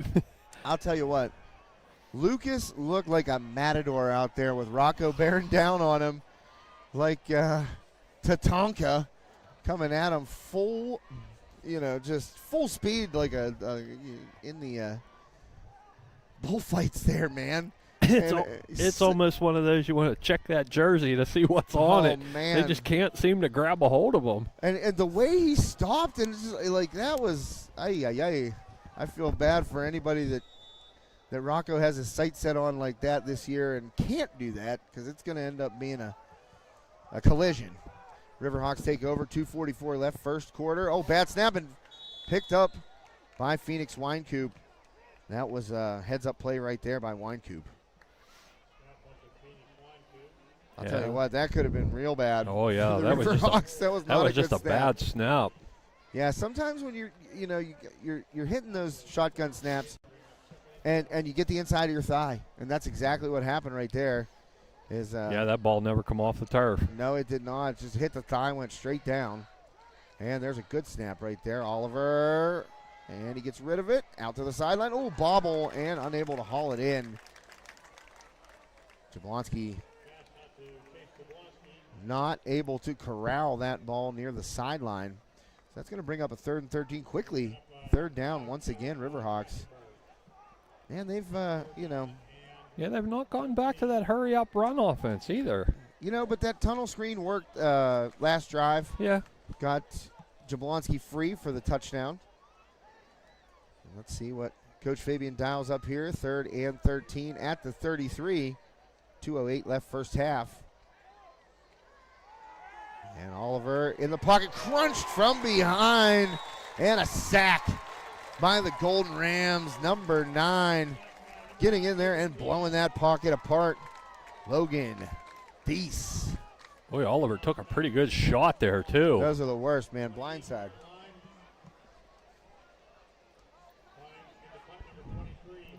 Not to be confused with the movie The Blind Side, a football movie, which is kind of relevant. Very good football movie, too, actually. Did you like it? Sandra Bullock in American Treasure. I'm a huge fan. I've yet to see a movie with Sandra Bullock in it that I didn't like. Oh, man, I can't wait to replay this for Joe. We talk about Sandra Bullock all the time. I have yet to see a movie with Sandra Bullock that I didn't like. And a spiraling kick there by Reed. It's going to bounce and take a weird hop, but fielded there. And still dancing, but finally brought down is Carter. And he will be stopped at right around the 39-yard line. Antonio Maganotti getting in there and making the stick for the Riverhawks. Just about, well, we got 1:09 left here in the first half. 21-16 Armstrong. Remember to stay tuned at halftime for the YMCA, Richard G. Snyder YMCA halftime show. That's where Dave and I shut up for about 15 minutes, which I'm sure many of you out a lot there of people want to hear looking that. forward to that. And what we do is we turn those mics over and the camera over to the bands. An integral part of Friday Night Lights. These bands out there working just as hard as these athletes on the field. Nice play by Lucas. Throws across the middle, and that was off of Carter's hands. They're going to call it incomplete. Again, could not survive the ground right there. It happened to Wright, and right there it happened to Carter. So that'll make it 2nd and 10. Exactly 1 minute left. And you throw out a line from Drumline, halftime is game time. Halftime is game time. Another great movie. Riverhawks band over there on the far sideline to the right. Highlands band gathering down in their traditional spot. And that ball got through the hands of Kyan Klein. Oh, Klein whiffed on that one. Oh, he is going to be kicking himself for that. Oh, and we got a taunting call. Well, that's going against Highlands. Yeah, that's going against Highlands. Yeah, that one's on Aiden Burford, and Coach not going to be happy with that. No. And Burford, I mean, listen, Klein had plenty of time. He was camped under that like it was a fly ball. Jumped up, and that ball split his hands. It almost like he didn't touch it. Yeah, that was almost one of them ones that he had too much time to think about it. And gets through, and Burford snags it for the big gainer, but a little too much. I think they're going to lose 15 on that one. Yeah, I mean, oh, boy, that's hurting right there because, you get down on this side of the field. Yeah, you're down to less than a minute, inside the 30. Yeah, you can't take a personal foul right there.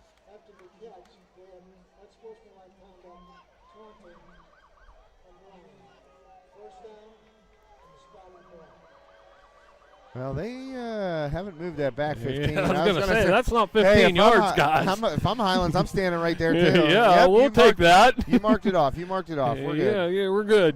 Let's go. So, 1st and 10 at the 40 after that big catch by Burford, but the 15-yard penalty pushing it back. And Riverhawks send the blitz. Rocco Swartz up the middle, gets in, hits Lucas, and Bartolowicz. I don't want to go with interference, but no, that's a defenseless receiver. And I don't think that ball was tipped at all, so let's see. Carter down right now after Bartolowicz came in low right there. I mean, it's not really – that's such a tough play, man. Like, yeah. Bartolowicz is going to try and separate a guy who he thinks is going to catch the ball. That's one of them plays that it could go either way, anytime. Yeah. Because if that ball is on the money, he has to hit Carter right there. And yeah, you don't know it's not going to be caught. Yeah, he can't see Rocco Swartz, hitting Lucas, and therefore the ball comes out high. So Carter down on the field. Hopefully he's all right. We're going to take a quick break here and be right back here on High Top Sports Network after this commercial message. Hi, everyone. Hi, everybody. Hi, everybody. Hi, everyone.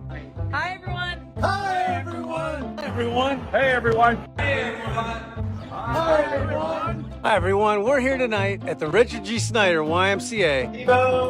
T-Bone. Woo! Guys, that's right. It's $5 Sushi Wednesday. Produce sale. Bananas. 45 cents a pound. Pork turkeys. You know why we're doing pork turkeys? We're doing a fundraiser. The meat keeps on rolling, the hair is sprankled. You know what day it is today. It is Sushi Wednesday. $5 sushi rolls today. We're getting inspired. Come on, help me hashtag save on me. And we're pumped up because we are less than 24 hours away from camp. And welcome back to High Top Sports Network. Carter got up real quick after I pressed the Sprankles commercial. Hit, and the ball's out. Loose. Riverhawks. Oh, I think Highlands got it back. Wow, that's a big break for Highlands if they do indeed. We'll see what they come up with, but I retain think possession. Highlands got it. Great pressure on Lucas again and batted away that ball, but the Riverhawks could not come up with it. Still, that's a big loss on that play. Clock continues to run. Don't think either coach is all that interested in stopping it right here. No, I don't think so. Ball it right around midfield. And we'll see if that one runs all the way down to halftime. 10 seconds left. Oh, I think they'll go one more play here. You think so? Oh, yeah. Hail Mary action? I don't think so. No, not happening. I don't know. 2, 1, and the snap. You're right, Dave. Oh, was there a whistle? No. Wow, Dave. That was somebody's phone ringing. I'll tell you what, Dave, you called that one right on the money, man. I thought there was no way that they were running that. I honestly thought he would go with 2 seconds and throw a long one. Well, they are coming off the field there. An entertaining first half here. Riverhawks lead 21-16 at the break. Yeah, really good game so far. Man, Well, we kind of figured it would be. Yeah, for sure. I mean, these two teams get together. It's you're going to see some points. You're going to see some big plays. You're going to see some big hits. I love watching Highlands Armstrong games. They're really, really exciting. They have been for the past several years. So we got treated to a fine first half of football. And what we're going to do right now is we're going to turn it over for the Richard G. Snyder YMCA halftime show. Dave and I are going to put our mics on the fence, and you can hear the bands. I'm going to zoom out just a touch. Hey, there we go. So you can see the bands as well.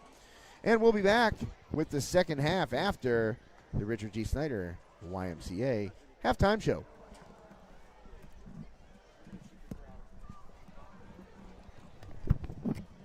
Good evening, ladies and gentlemen, and welcome to the 2024 Armstrong Riverhawks Marching Band Halftime Show.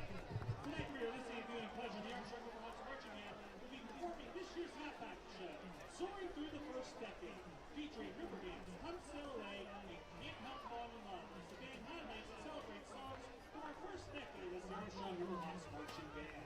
The band is under the studio leadership of drum majors Louis DeKowski and Laurie Smith, drum captains Cassius Smith and Austin Wynn, and guard section leader Mark Taylor.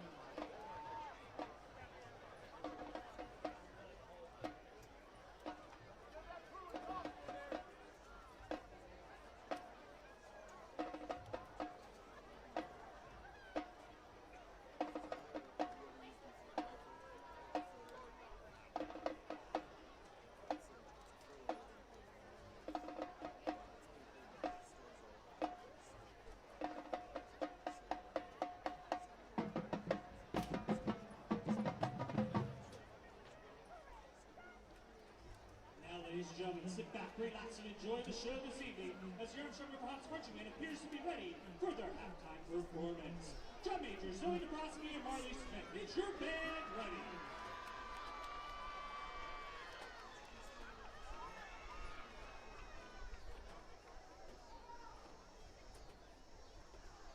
Armstrong Riverhawks marching band, the field is yours for performance.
Soaring and sailing with Styx's Come Sail Away, featuring our guard.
this evening, we will highlight our closer from a fan favorite halftime show from our 2019 Rockin' Love theme with Elvis Presley's Can't Help Falling in Love.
in 5. I'll be there. I want you back in ABC.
This tune has been ranked number 15 in the 200 greatest songs of the 1960s.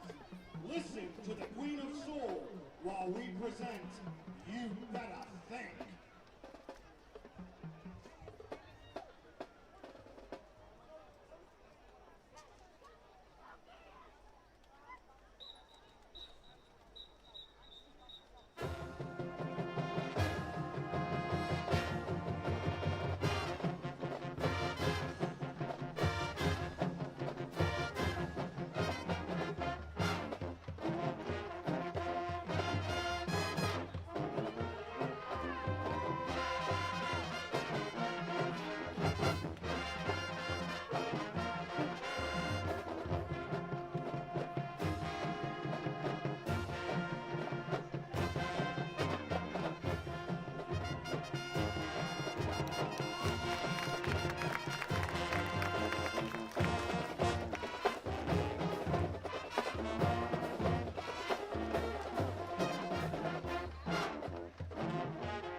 This song was originally the first successful single recorded by Marvin Gaye and Tammy Terrell.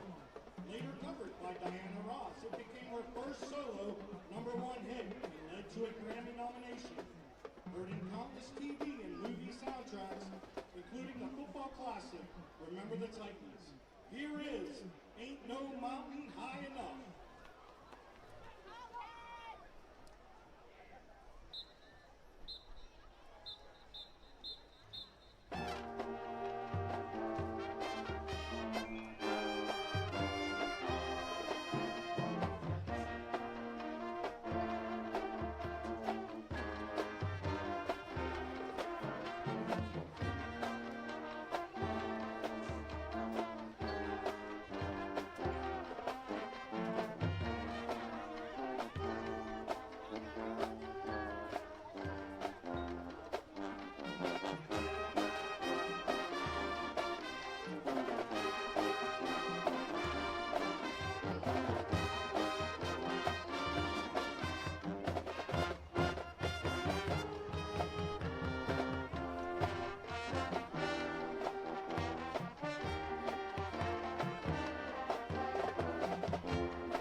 Expert Plumbing.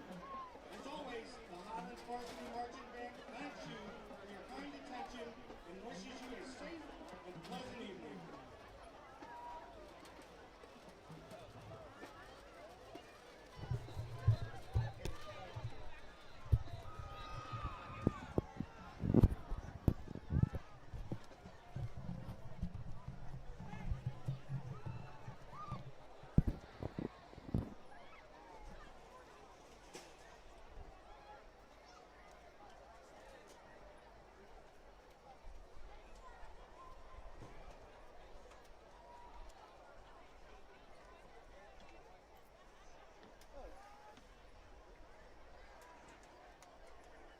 Athletic director's handing out pizza.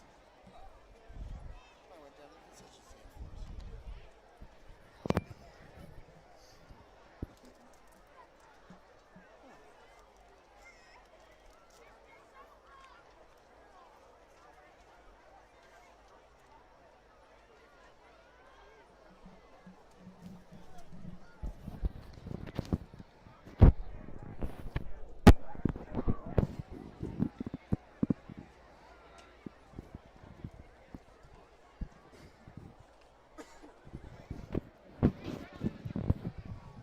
We have some first half stats for Armstrong, 7 first down, for Highlands 7. Rushing yards, Armstrong 44, Highlands 63. Passing yards, Armstrong 136, Highlands 193. Total yards, Armstrong 180, Highlands 256. Third down conversions, Armstrong 1 for 4, Highlands 2 for 8. Penalties, Armstrong 1 for 10 yards, Highlands 7 for 55. Time of possession, Armstrong 9 minutes 49 seconds, for Highlands 10 minutes 11 seconds.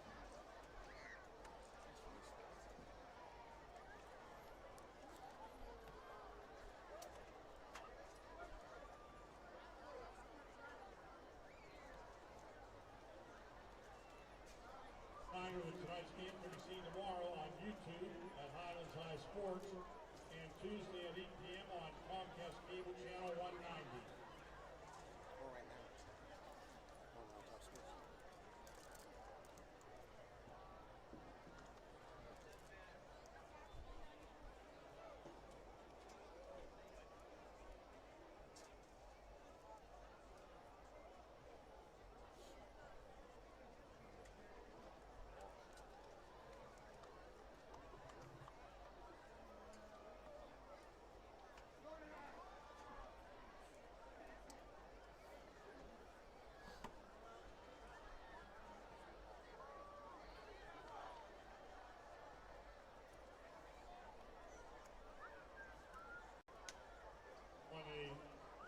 Refreshment, Kona Ice is here, down by the flagpole. You can take your turn there and get a nice snow cone at Kona Ice.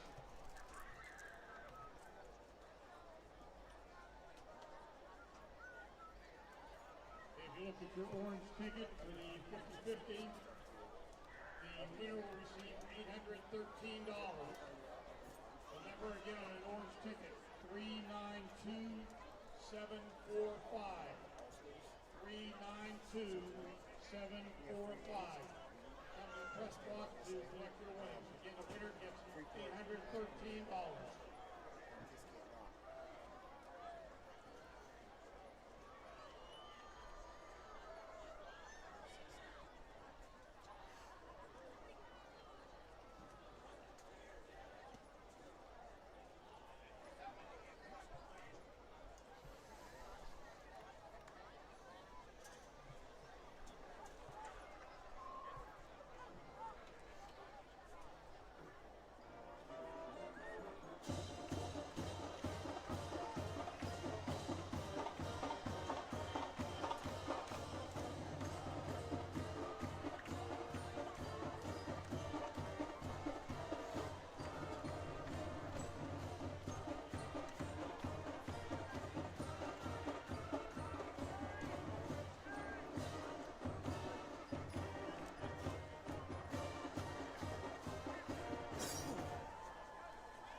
All right, folks. Welcome back, and hope you enjoyed the Richard G. Snyder YMCA halftime show. Josh Ruckengost here with Dave Hartman and Connor Swartz, bringing you this Week 0 matchup. Armstrong Riverhawks lead the Highlands Golden Rams 21-16 at the end of one half. Third quarter about to get underway, and I believe the Riverhawks will be kicking off, Dave. You are correct. They got the ball first. That's usually how it works. Yep. Yeah, I'm pretty sure it works like that every time. And if you didn't watch the halftime show, you missed a very good show. Yeah, it sounded fantastic. I ran down to the concession stand, got some pizza. Yeah, both bands did a tremendous job. I actually had to zoom out when Highlands was in their formations. They literally went from 10-yard line to 10-yard line. Well, that is the reason we leave the camera rolling at the half. I love to see the bands on Friday nights. You know, as I said prior to the break, those kids out there working just as hard as the athletes on the field, and they deserve to shine as well. So we love to showcase the bands. And Highlands will begin this second half down 5 points, and they will take over at their own 35. Got some stats there right at the end of the half. Total yards, the Golden Rams outgaining the Riverhawks 256 to 180 in that first half. But a key stat there, 7 penalties for 55 yards going against Highlands in that first half. Got to eliminate those penalties. First play from scrimmage here in the third quarter, wrapped up and dropped in the backfield. Ethan Ekman in there for the stop on Darius Cherry. And the Riverhawks actually had a couple of more rushing yards. I believe it was 44 to, I want to say 36. It was pretty close. Take a little page out of Mr. Walter's handbook. There was a flock of hawks. It was a flock of hawks. Mr. Walters. On that tackle. Dan Walters, the new voice of the Riverhawks, taking over last year for the departed Greg Hedgeland. And I'll tell you what, Dan brings the heat. A lot of energy. Oh, a yeah. lot of energy. Oh, yeah. Dan definitely gets into his calls. Dan actually in my fantasy baseball league. So I'll be looking forward to the first home game and being right next to him in the booth whenever you'll hear him on the mic. You'll hear him clearer than me. Oh, yeah. Yeah. On the mic. It's always a good time in the Hawk's Nest. I will say that. Got an injured Riverhawk over there. Yeah, first play. Looks like a cramp, kind of working something out there in the bottom of the leg. And is that a Hutchins? There are two of them out there. And no, that's Rocco Swartz. Maybe a little calf cramp there, and he's pounding down some fluids. So Rocco coming off. Dave, you're getting pretty good at that. I don't even have to tell you to move it when there's an injured guy now. I've had a little practice. Yes, you have, sir. And you know what I love about you, Dave? You continue to improve every single week, week in, week out. We're getting better. That's what I like to hear. Hey, we're getting better by the quarter here. Yeah. We kind of started out like it was a scrimmage, but yeah, we got pretty solid there in that second quarter, and hopefully we can carry it home. Getting a little more confident talking. Hey, man, you did a state volleyball game this year. Oh, man, good coverage there by Dosh. That was quite an interesting experience, I will say. I was lost completely, but then once you explained the scoring, I was good.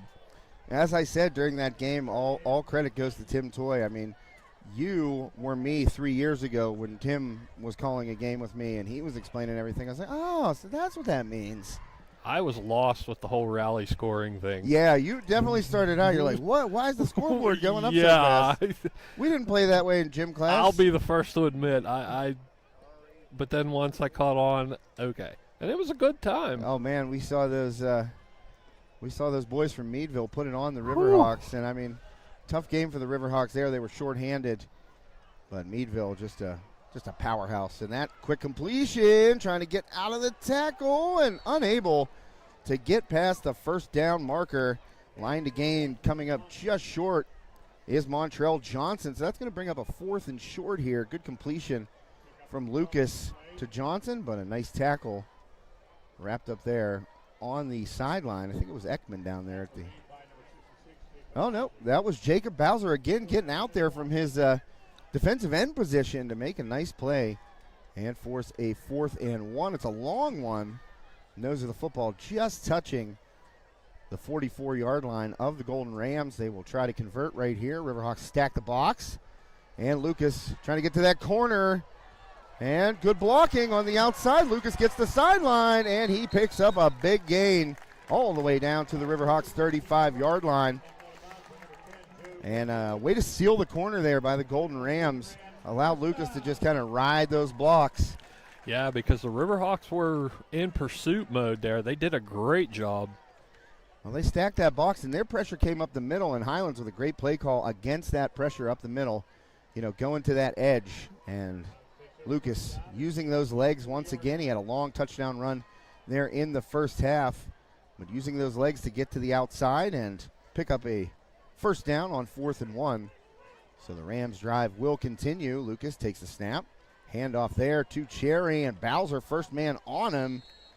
And Darius Cherry gets a couple. Jacob Bowser another tackle. Hey, he's been having a really good game tonight. I feel like we've called his name 6 or 7 times already. I'd like to see his stat line at the end of the game. He's definitely been in there on a lot of plays.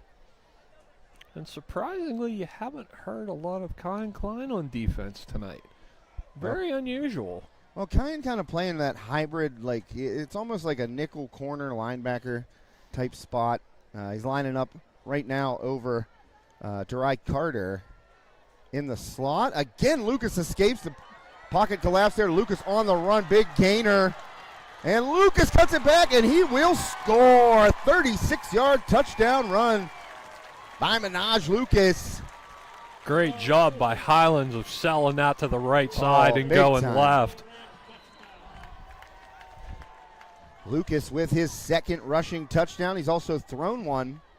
Actually threw 2, one of them negated by a penalty, but Lucas having himself a night. And the Golden Rams retake the lead now, 22-21. Babinsack will attempt the extra point here. And they're rolling out. Lefty throw, and guess who comes up with that snag? Number 1, Jamar Wright, called his name quite a bit in the passing game. A nice play by Highlands to go for 2, and they are up a field goal, Dave, after converting that 2-point attempt. Yeah, we got ourselves a fight tonight. It's always that way between these two teams. Yes, it is. That's one thing. Short distance, good crowd here on both sides for a week 0 game. That's what I like to see. So Highlands out of the chute here to start the second half. Down the field for a touchdown and 2-point conversion. Up a field goal now on the Riverhawks, 24-21. 9:12 left in the third quarter, thanks to Schaefer's HVAC. Serving families all over the area. Armstrong, Butler, Westmoreland, Allegheny, Indiana County. Thanks to Sean Schaefer at Schaefer's HVAC, jumping on board here right as I was about to walk out the door. Thanks also to Olson Chiropractic, Steffi's Country Catering, John Graff Insurance Agency, Ryan Bowser State Farm. I haven't been able to call the Ryan Bowser Red Zone tonight. The one time was the Riverhawks drive, but everything else has come from outside the red zone. Also, Richard G. Snyder YMCA, and of course Sprankles in Katanning. And Armstrong Indoor Athletics. Short kick, it hits it hits Dosh in the shins, but he recovers, and he only gets out to about the 24-yard line. That was kind of dangerous. Oh, man, he kind of looked up like the ball was going to bounce on him and hit him in the shins a little bit, and we got another Riverhawk down, and I believe it is Dosh right there, and that's a cramp for sure. That does not look, he cannot get that leg straightened.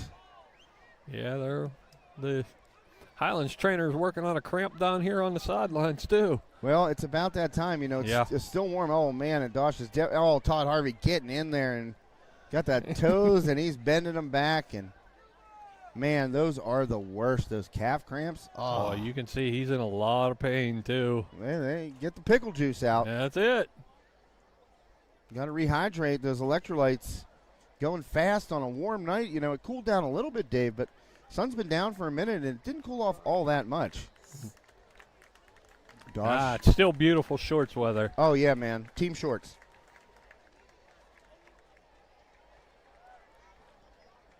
So Dosh will walk off the field, running away from Todd Harvey right there. He's like, get away from me. Yeah, I don't want no ice. I'm fine. And he went over there directly to the water bottle. He's got to pump the fluids back in. Now Oliver with his first series here in the second half. Shotgun snap. Oliver fakes the handoff. Little quick out. Kyan Klein tries to duck under a block, but good tackle made by the Golden Rams. Number 44. Getting in there was Braden Litwicki. Great job of him staying home and not biting on that, too. And not allowing himself to get picked off on those blocks coming back up under that tunnel screen. So that'll make it 2nd and 9. Only a gain of 1 right there on that completion. Oliver with 136 passing yards. He almost threw that to a Highlands lineman.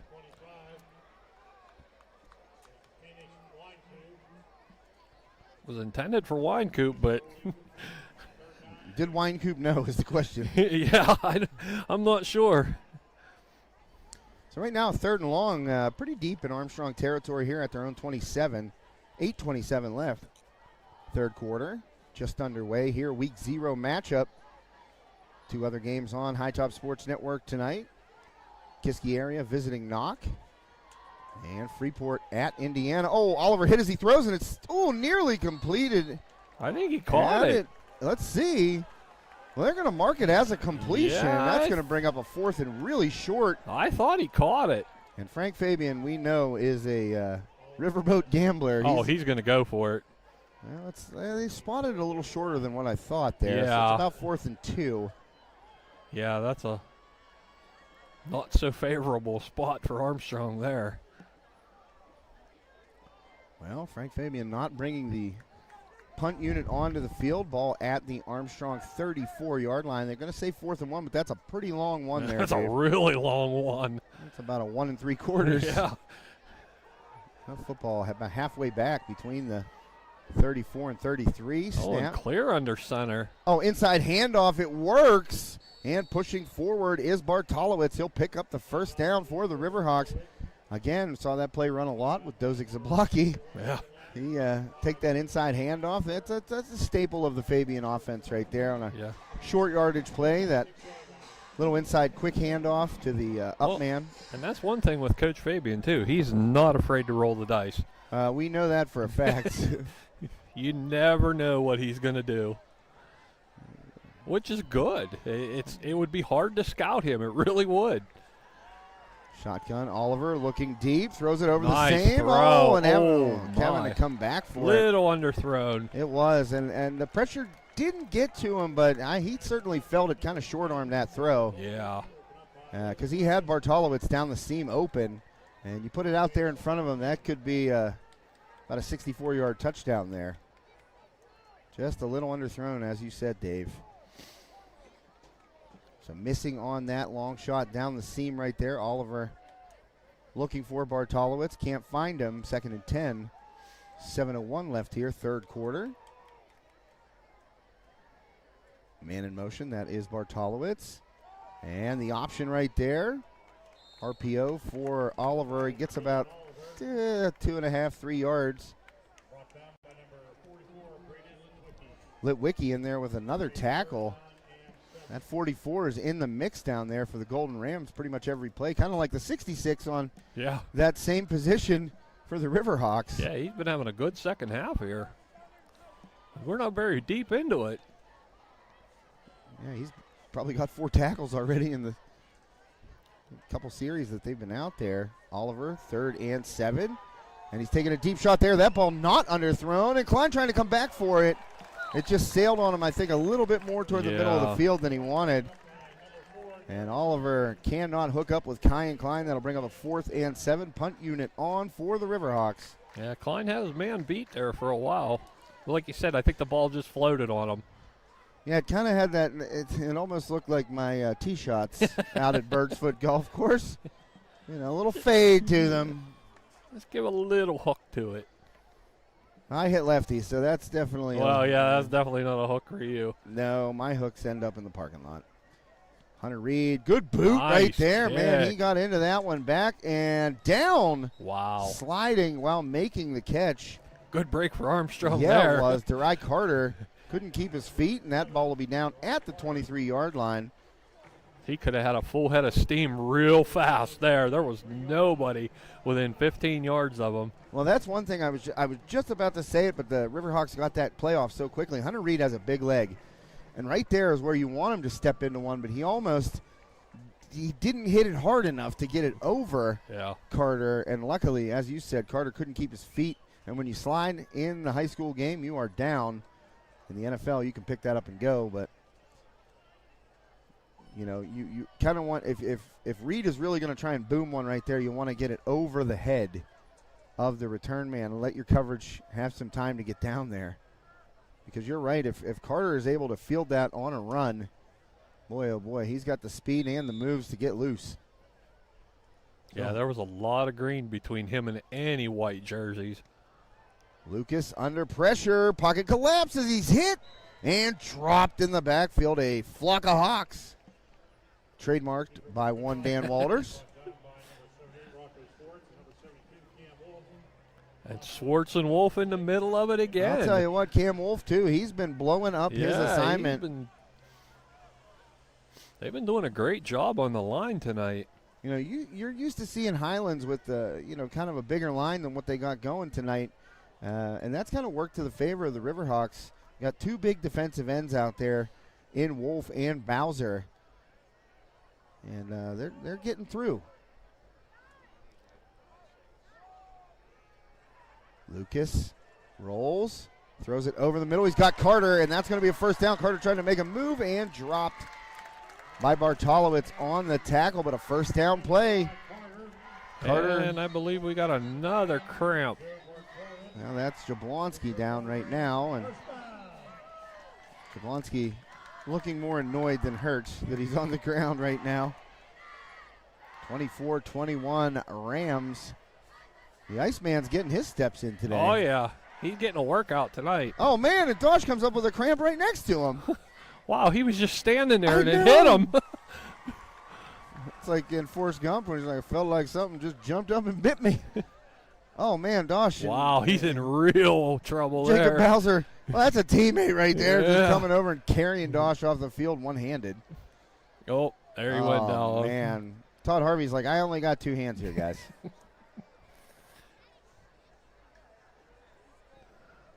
Well, we got one of the coaches is out there helping Dosh work through these cramps. And while we have a moment, let's take a quick commercial break. And we'll be right back after this word from the Richard G. Snyder YMCA. My name is Rick Mercurio, and I am in family medicine. But at 70 years old, I've slowed down a little bit. I'm more doing geriatric medicine. We moved to this area in 1984 after finishing my residency in Virginia. My family became members of the YMCA, which is now Richard G. Snyder YMCA. I had 4 children at that time, and we wanted to use the pool for swimming issues, and why soccer for kids is to die for. But back then, that was the most popular of all things. When I was 24 years old, I was second-year medical school. We were learning there's benefits to exercise.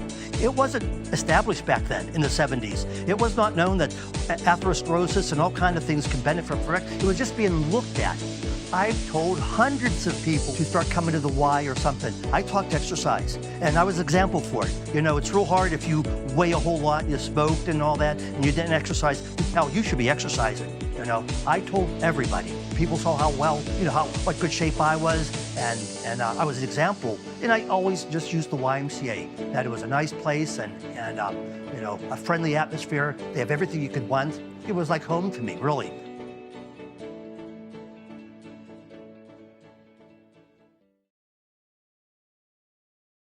And welcome back. High Top Sports Network's presentation of Week 0 WPIAL football. Armstrong and Highlands.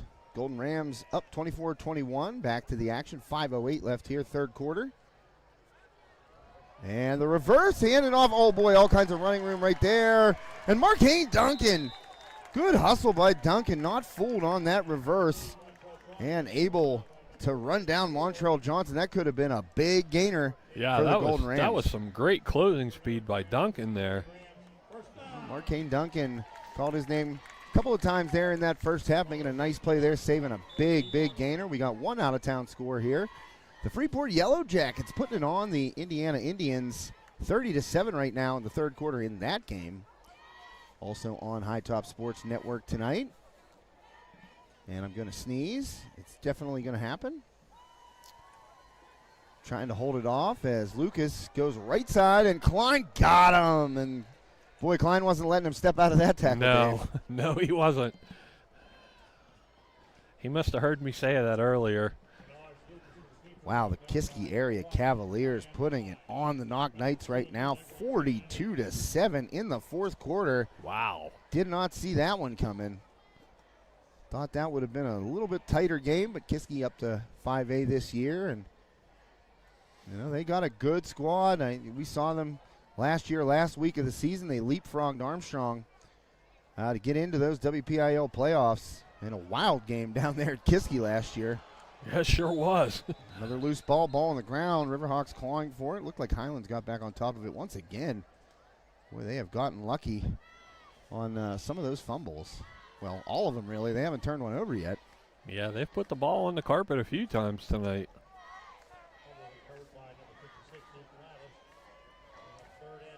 So that's going to make it 3rd and 9 as we tick under 4 minutes left here in the third quarter. Lucas was able to convert on third down last set of downs. And I believe he caught Carter over the middle with the, or was that was the first down, I think, and then he got a running first down. Showing pressure up the middle, Rocco Swartz gets in, blows up the pocket. Marquane Duncan. Oh, and that's going to be picked off. Riverhawks have the ball, an interception. Big timing for a turnover right there as Mason Sanders picks it off. And I'll tell you what, give all the credit for that play to Marquane Duncan. He had Lucas in his grasp, and Lucas trying to force a play there on third down, just tossed it out. Mason Sanders saw it the whole way, closed in, and snagged it for the pick. That's going to give the Riverhawks the ball in Golden Rams territory here. That was one of the very few mistakes you saw out of Lucas tonight. Armstrong could finally get the finishing pressure on him. They've had pressure on him all night long. It's just his speed is just too much for them. And you can't teach speed. No, you cannot.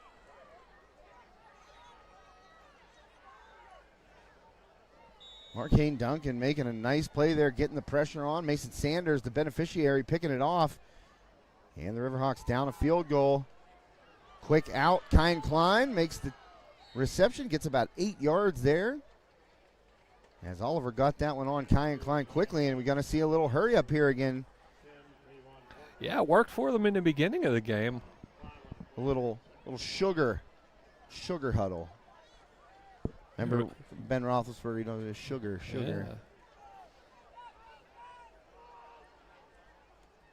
And Oliver takes the handoff, slings it out. Oh, spin move right there. And they're going to say that. I thought Oliver might have been down. Or, excuse me, not Oliver. Bartolowicz might have been down when he caught that ball. Yeah, that's what I was wondering, if his knee was down. I think it was. From up here, it looked like it. Yeah, he put that knee down. You can see right there on the 41-yard line. Yeah. So it's going to be a 3rd and 5 here for the Riverhawks.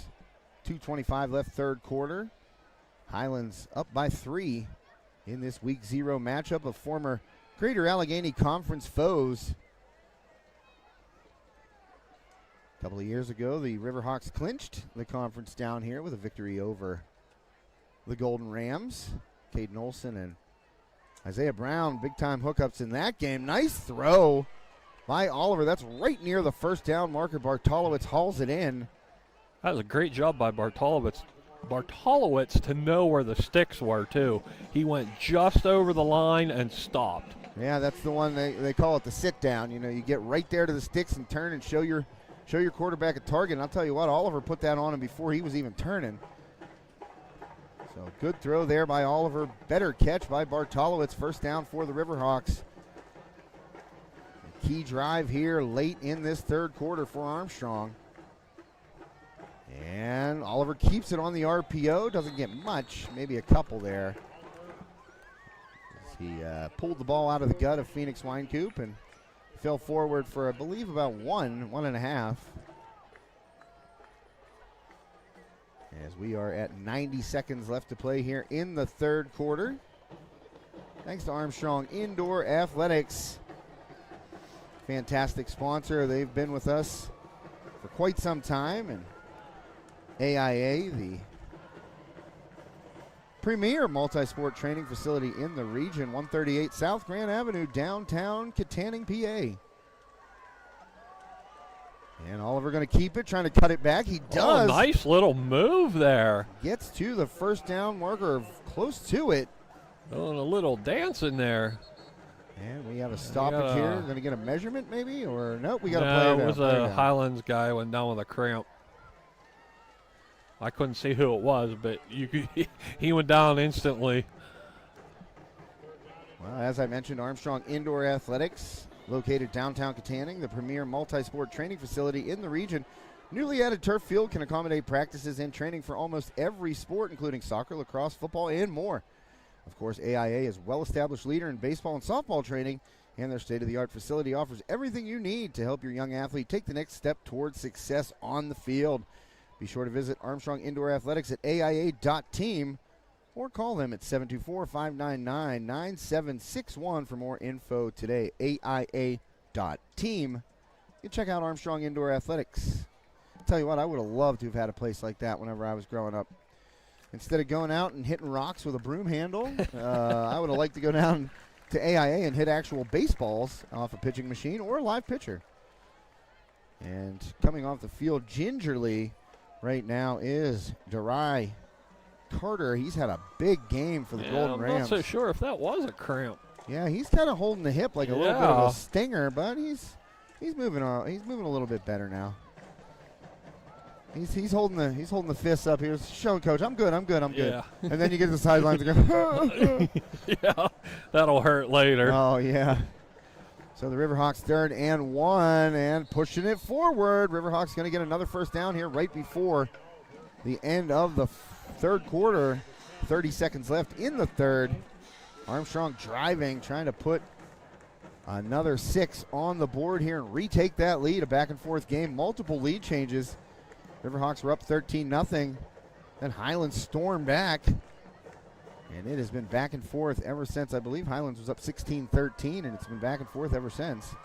Yeah, it's been a really good game tonight, which, like you said earlier, we knew it was going to be. Oliver waiting, fires toward the sideline. Great coverage right on top of the intended receiver there. And I want to say that Jablonski was a little ticked that ball didn't get there quicker. And he turned around and sat down, but right on top of him was Montrell Johnson. And 2 seconds left here in the third quarter. This will be the final play of the third quarter. 2nd and 10 Riverhawks at their own at the Highlands 21-yard line. High snap. Again out to Jablonski. He got and he's thrown down after the whistle. Lucky. Well, he is smashed into the turf after the whistle, and I'll tell you, that whistle had blown 6 times before he got dumped. Yeah. And that'll be the end of the third quarter here. Great game. Week 0 matchup. Golden Rams and Riverhawks here on High Top Sports Network. The only game tonight that isn't a blowout. Can you believe it? Yeah. Freeport up 30-7 at last check. Kiski up 42-7 on knock. And we got a tight one here in the Heights in Natrona. As I said earlier, I was born down there. Well. You know, I guess I got a little Highlands in me. I was born right over there. Allegheny Hospital. Give a little screen time to the cheerleaders here. They've been dancing all night long. Well, plenty of reason to. I mean, yeah, their team's out there making some pretty darn big plays. And we are about to head to the fourth quarter thanks to Sprankle's Neighborhood Markets, our scoreboard sponsor tonight.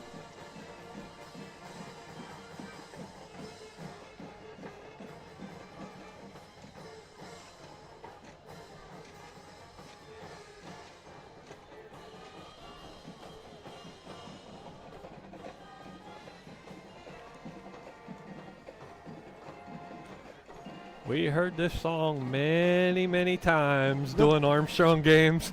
The poker face. Yep. The poker face? That's right. It's the poker face.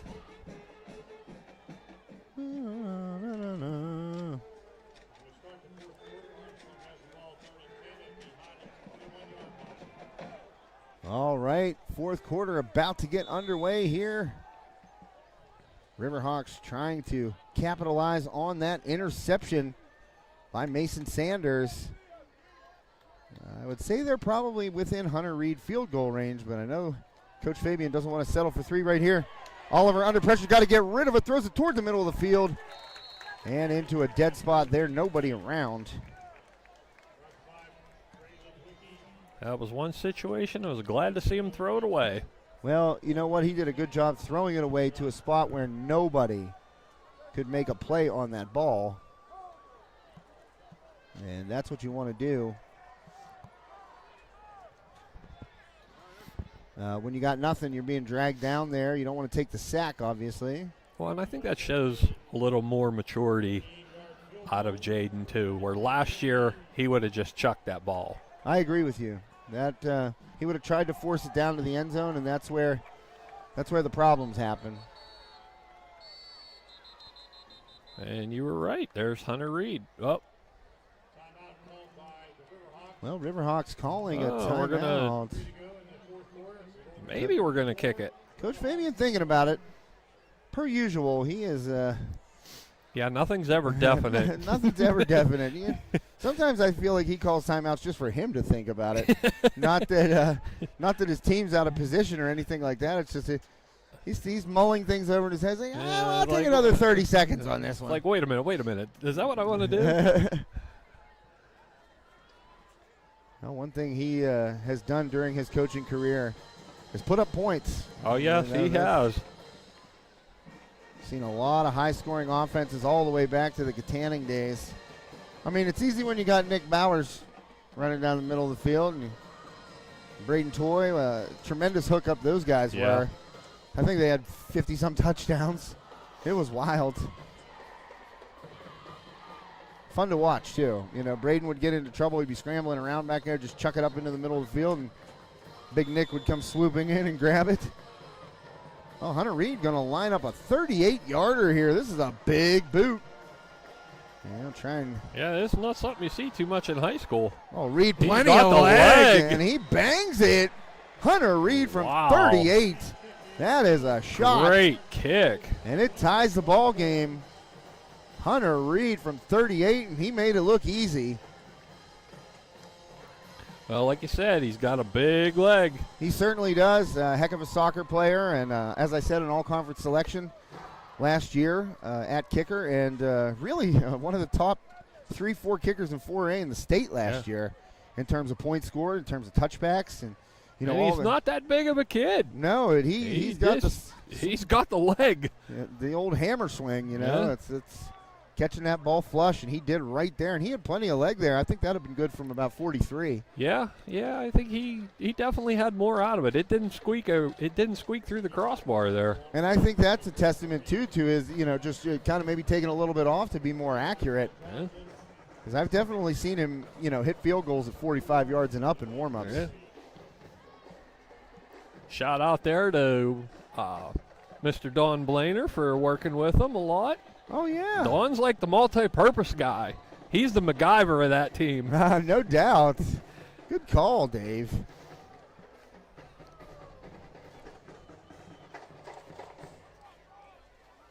So Reed, after the game-tying 38-yard field goal, just underway here in the fourth quarter, tied at 24 apiece. Riverhawks and Golden Rams giving the crowd a show tonight here at Golden Rams Stadium. Be interesting to see where he kicks this one. Well, yeah, he's feeling it. He's feeling it. He's feeling it. Yeah, I can't say I saw that one coming. Taking it the 3-yard line. Oh, what a stick. Max Zablocki first to hit the return man. And Montrell Johnson doesn't get much, did not make it across the 20-yard line. He fielded that kick at about the 2. Oh, pardon me right there. Got a gnat in the throat. Sorry for the loud yell there, folks, but man. that was a stick. Max Zablocki getting down there on special teams wearing that 0.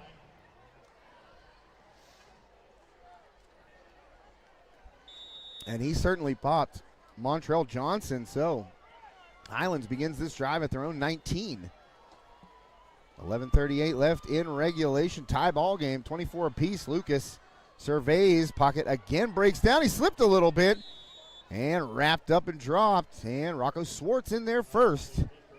Got to get credit for a sack right there. Oh, yeah. It was behind the line. Oh, they gave it to Bowser.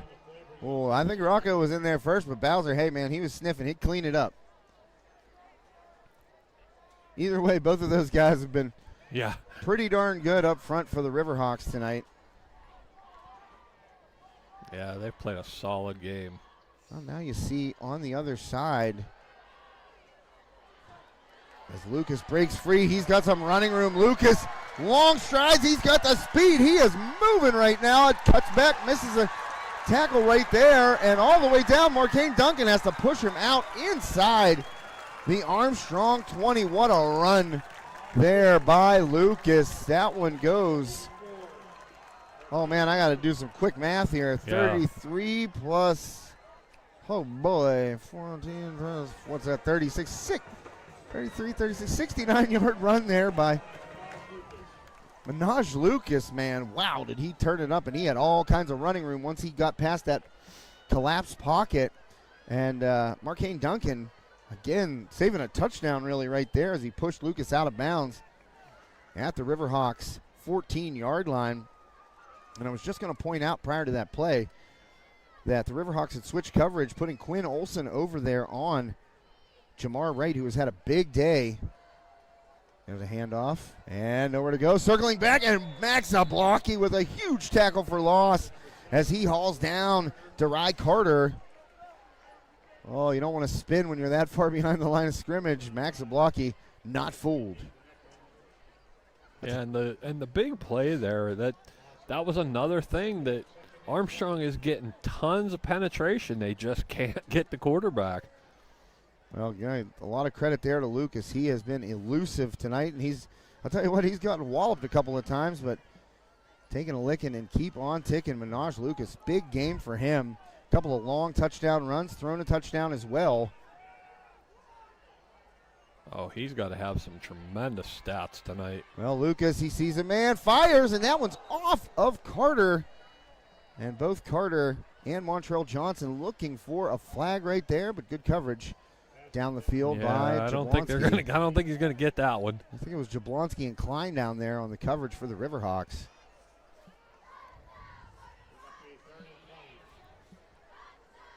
So a 3rd and 20, and a field goal attempt right now for Highlands would be 41 yards. Don't know if anyone on the Golden Rams sideline has that kind of boot. They're not sending a kicker out. Well, it's only 3rd down now, but I was just saying if they got stopped. And the kicker, Jackson Babinsack, has been kicking the extra points. And we're going to have a timeout, I do believe, taken by the Golden Rams. Indeed, Highlands takes a timeout, and we're going to take a timeout here. 9:55 left in regulation, all tied up at 24 apiece. We'll be right back after this commercial message. Life doesn't slow down when the everyday aches and pains have you sidelined. So get back on the field sooner with the care of Olson Chiropractic. Dr. Ryan Olson and his staff treat a variety of conditions for patients of all ages. Don't jeopardize your quality of life and the moments along the way. Let Olson Chiropractic help you find the healthier, younger you. Call Olson Chiropractic at 724-548-1040 to schedule a consultation or see a full list of services online at olson-chiro.com. Steffi's Country Catering prepares home-style made-from-scratch dishes that will have you convinced Mom made it. Whatever the occasion, Steffi's Country Catering will have you coming back for every event year-round. Find us on Facebook to place an order or to see our Sunday specials, or call 724-54-85047. And welcome back. High Top Sports Network. Josh Reckengoss, Dave Hartman, Connor Swartz here with you tonight. Golden Ram Stadium, Highlands and Armstrong locked in a battle. 24 apiece, 9:55 left in regulation. Big plays galore tonight, Dave, on both sides of the ball. Yeah, everyone out there watching this game, you got a good one for week 0. Lucas on 3rd and 20 after the timeout. Pocket collapses, elusive, gets away again. Lucas to the end zone. He's got a man and a touchdown to Montrell Johnson. 24 yards on the 3rd and 20 play, and that is Minaj Lucas just making something out of nothing. He danced around that pocket, got out of there, and fired a strike to Montrell Johnson in the front near corner of that end zone, and Highlands takes a 6-point lead.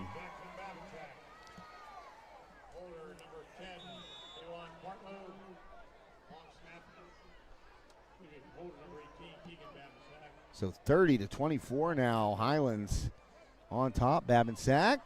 Kick is up, and it is good.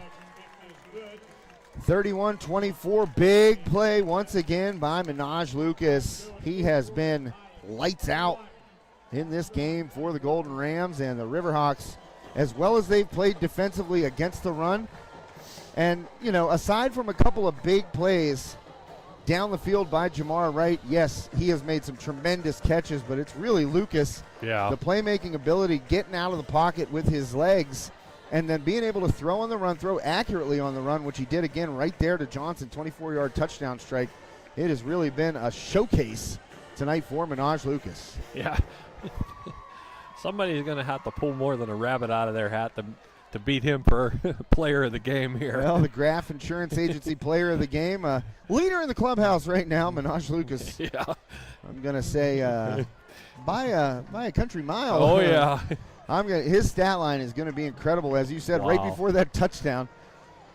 You know, he's got to be just lighting it up on, you know, he's over 100 yards rushing easily. He's over 200 yards passing easily. I mean, that's an all-purpose game out of Minaj Lucas. Yeah. And again, I think he's shown some toughness too. He's taking some shots. Yeah, he's taking some shots. And he's had a lot of pressure. I mean, hats off to Highlands for keeping him like that, because Armstrong's been just blowing everybody at them. And they've been so close so many times, they just can't catch up with them. And a short knuckleball kick. Oh, nearly fielded by Max Zablock. He thought about it, but he decided to throw a shoulder into someone instead. And that gives Bartolowitz a little bit of running room. Oh, what is that? There's a little extracurricular activity. No flag comes out, as up around the collar of Ethan Ekman went number 15. That's Kyron Veasley. I don't know what that was. Did you see that? No, I was watching out a little farther. I actually missed it. Well, Veasley's lucky he didn't get flagged right there, because I don't know if it was a punch or if he was trying to, you know, grab Ekman around the neck or what, but he got his hands off him quick, I will say that, but kind of happened pretty close to an official, and no flag out. So, well, and if you notice something too, they're not waiting for the down box to be set to start the clock no, anymore they are either. Not. Second half, they've been just, okay, let's go, boys. Oh, Oliver, what a nice throw. Great throw. And throwing on the run accurately himself, Jaden Oliver finds his now we're going to see receiver. A little more hurry up here. That's Quinn Olson sneaking over the middle right there, catching it around midfield, falling forward for an extra couple of yards right there, almost 4 extra yards after making that grab. That was a great throw by Oliver, too. And on the Golden Rams side of the field are the Riverhawks now, 1st and 10 at the Highlands 46. Handoff And there's a flag coming in, and I think the Riverhawks are going to get nicked for a holding penalty right there. I don't want to call out any numbers, but it looked like one of the linemen for the Hawks there had a handful of jersey. And what is that? Is that a moth? I don't know. That thing was huge. Yes, it was. And the Riverhawks get nailed with the holding penalty. That'll push them back across midfield on their side. I'm just glad whatever that was landed on the fence and not me. Yeah, that thing was huge. It was like all black. Cow. I'd like to have seen it a little better, but I'm glad it didn't land on me. I don't know if I wanted to see it that much better. That thing was huge. I think it was a moth. Did you think it was a moth? Yeah, I thought it was a butterfly at first, but I think it was just a big moth. Bartolowicz in motion. Oliver takes the snap. Oh, man. Escapes one tackler. Buddy's wrapped up, and he's going to go down. A big sack right there. And that is a huge loss. That is Tevin Owen Kratzenberg, the freshman, getting in there on the blitz and recording a sack. And that's going to be a long way for the Riverhawks now. That was a situation where he just should have threw it away and took the penalty. He wouldn't have lost near as much.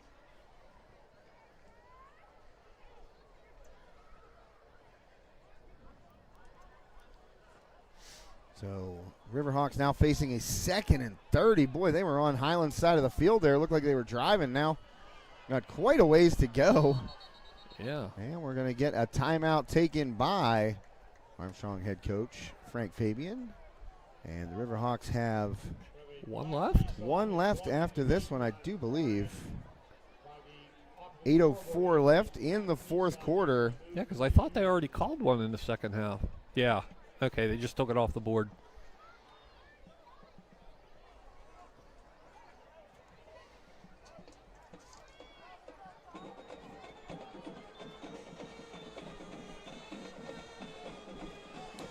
Well, 8:04 left. Timeout taken. We're going to take a timeout, too. We'll be right back after these commercial messages. Armstrong Indoor Athletics, located at 132 South Grand Street Avenue in downtown Katanning, offers a state-of-the-art training facility and top-tier instruction by experienced coaches to help turn your youngster into the best baseball or softball player they can be. Batting cage and bullpen lane rentals are available for 30 to 60-minute sessions, and you can also sign your baseball or softball player up for private hitting, pitching, fielding, and catching instruction with our knowledgeable staff.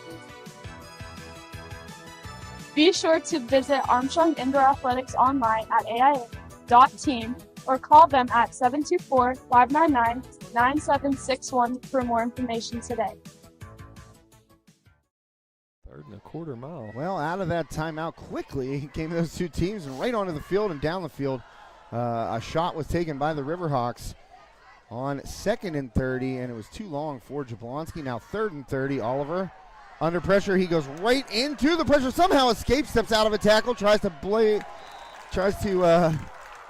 was going to say avoid and break at the same time, and I got blade out of it somehow. But he got back to the line of scrimmage. Yeah, tried to break another tackle, could not, and was hauled down. 7:37, got a Golden Ram down on the field right now. It's cramp 30 here at Golden Ram Stadium as Litwicki goes down and will get stretched out, and that will allow us another commercial break here on High Top Sports Network. My name is Rick Mercurio, and I am in family medicine. But at 70 years old, I've slowed down a little bit. I'm more doing geriatric medicine.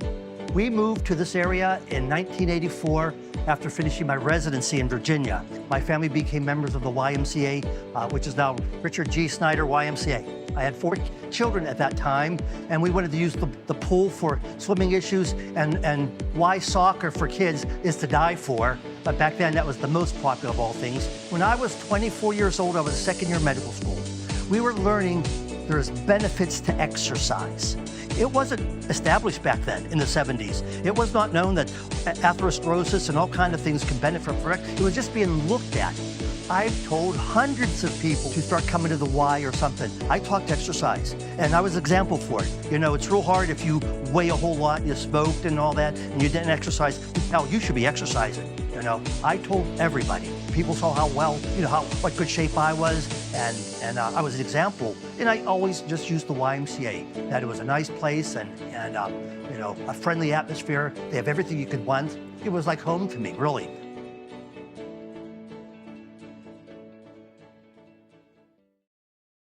And welcome back after a long time out there. Litwicky gingerly off the field with the cramp, and Riverhawks were lined up on the ball about 15 seconds ago, and yeah, I don't know why the officials stopped it here. there was no beginning of the play clock. 4th and 29, 7:37 left here in regulation, and still we got nothing going on down there. I'm not sure. I mean, the Riverhawks have been out there for a minute now, lined up on the ball, ready to try and punt. And finally, the whistle blows. Reed, oh, low snap, trouble fielding it. Reed, oh, and he's tripped up. Well, and he tries to throw it incomplete. That is a big mistake right there by the Riverhawks. Nothing Hunter Reed could do with that. Had to pull his. No, unfortunately, there's nothing you can do when the ball's that low. The snaps have been an issue tonight for the Riverhawks. And that one right there, Hunter Reed did everything he possibly could. And he got leg whipped a little bit. See, I called a leg whip earlier. Yeah. And he got a little leg whip there. No call, of course, because that was incidental contact. But that is a big turnover on downs by the Riverhawks. And feel bad for Reed right there. He had to field that like a first baseman and try and get that up and punt it, and it just wasn't happening. So Highlands takes over in prime position at the Riverhawks 35-yard line. And already up a touchdown, trying to add some insurance right here are the Golden Rams. Minaj Lucas, heck of a game tonight for that young man. And he hands off right there and tripped up and dropped behind the line of scrimmage. Darius Cherry dropped by Rocco Swartz. Unlike last year's game, you haven't heard Cherry's name a lot tonight. No, I haven't heard Cherry's name a lot tonight, and you can tell they're trying to keep the ball away from Rocco Swartz. Yeah. And he's still probably close to double-digit tackles. Definitely has one sack at least. Rocco playing a bit different position this year, more middle linebacker. He was down on the line of scrimmage last year. And Highlands in no hurry here either. Yeah, and why not milk that clock? Absolutely. It's been the first time they've had the opportunity to do such a thing. And Lucas slips away from another tackler. The block, he couldn't get him. And Lucas spin move, falls forward. He's hit and dropped there. I think was Donovan Hutchins getting in there? Wolf. Well, no, Cam Wolf, number 72, getting in there. Cam Wolf's had a nice game there on the line. Number 72 for the Hawks down there playing that left defensive end in the 3-4. On the other side, Jacob Bowser, a nice game for him too defensively. And I'll tell you what, just was thinking about this, watching Lucas scramble right there. Highlands has really gotten lucky. They haven't lost any of those fumbles. Yeah. Lucas pitches the option way behind the line of scrimmage, and Kyan Klein's there to wrap up the ball carrier. Oh, and it's getting a little chippy. Getting a little chippy out there. That was Cherry, dropped well behind the line of scrimmage. Big play by Kyan Klein, read that option perfectly, and I'm not sure I pitched that if I'm Lucas. Get a chance to watch that one in film. Don't know if I'm pitching that one again. 5:30 left in regulation. Highlands taking all the time they can between plays. It'll be 4th and 19. And they've already downed one punt today, Dave, at the 1-yard line, and that led to a safety. Really turned the momentum there in that first half. Yeah, it really did.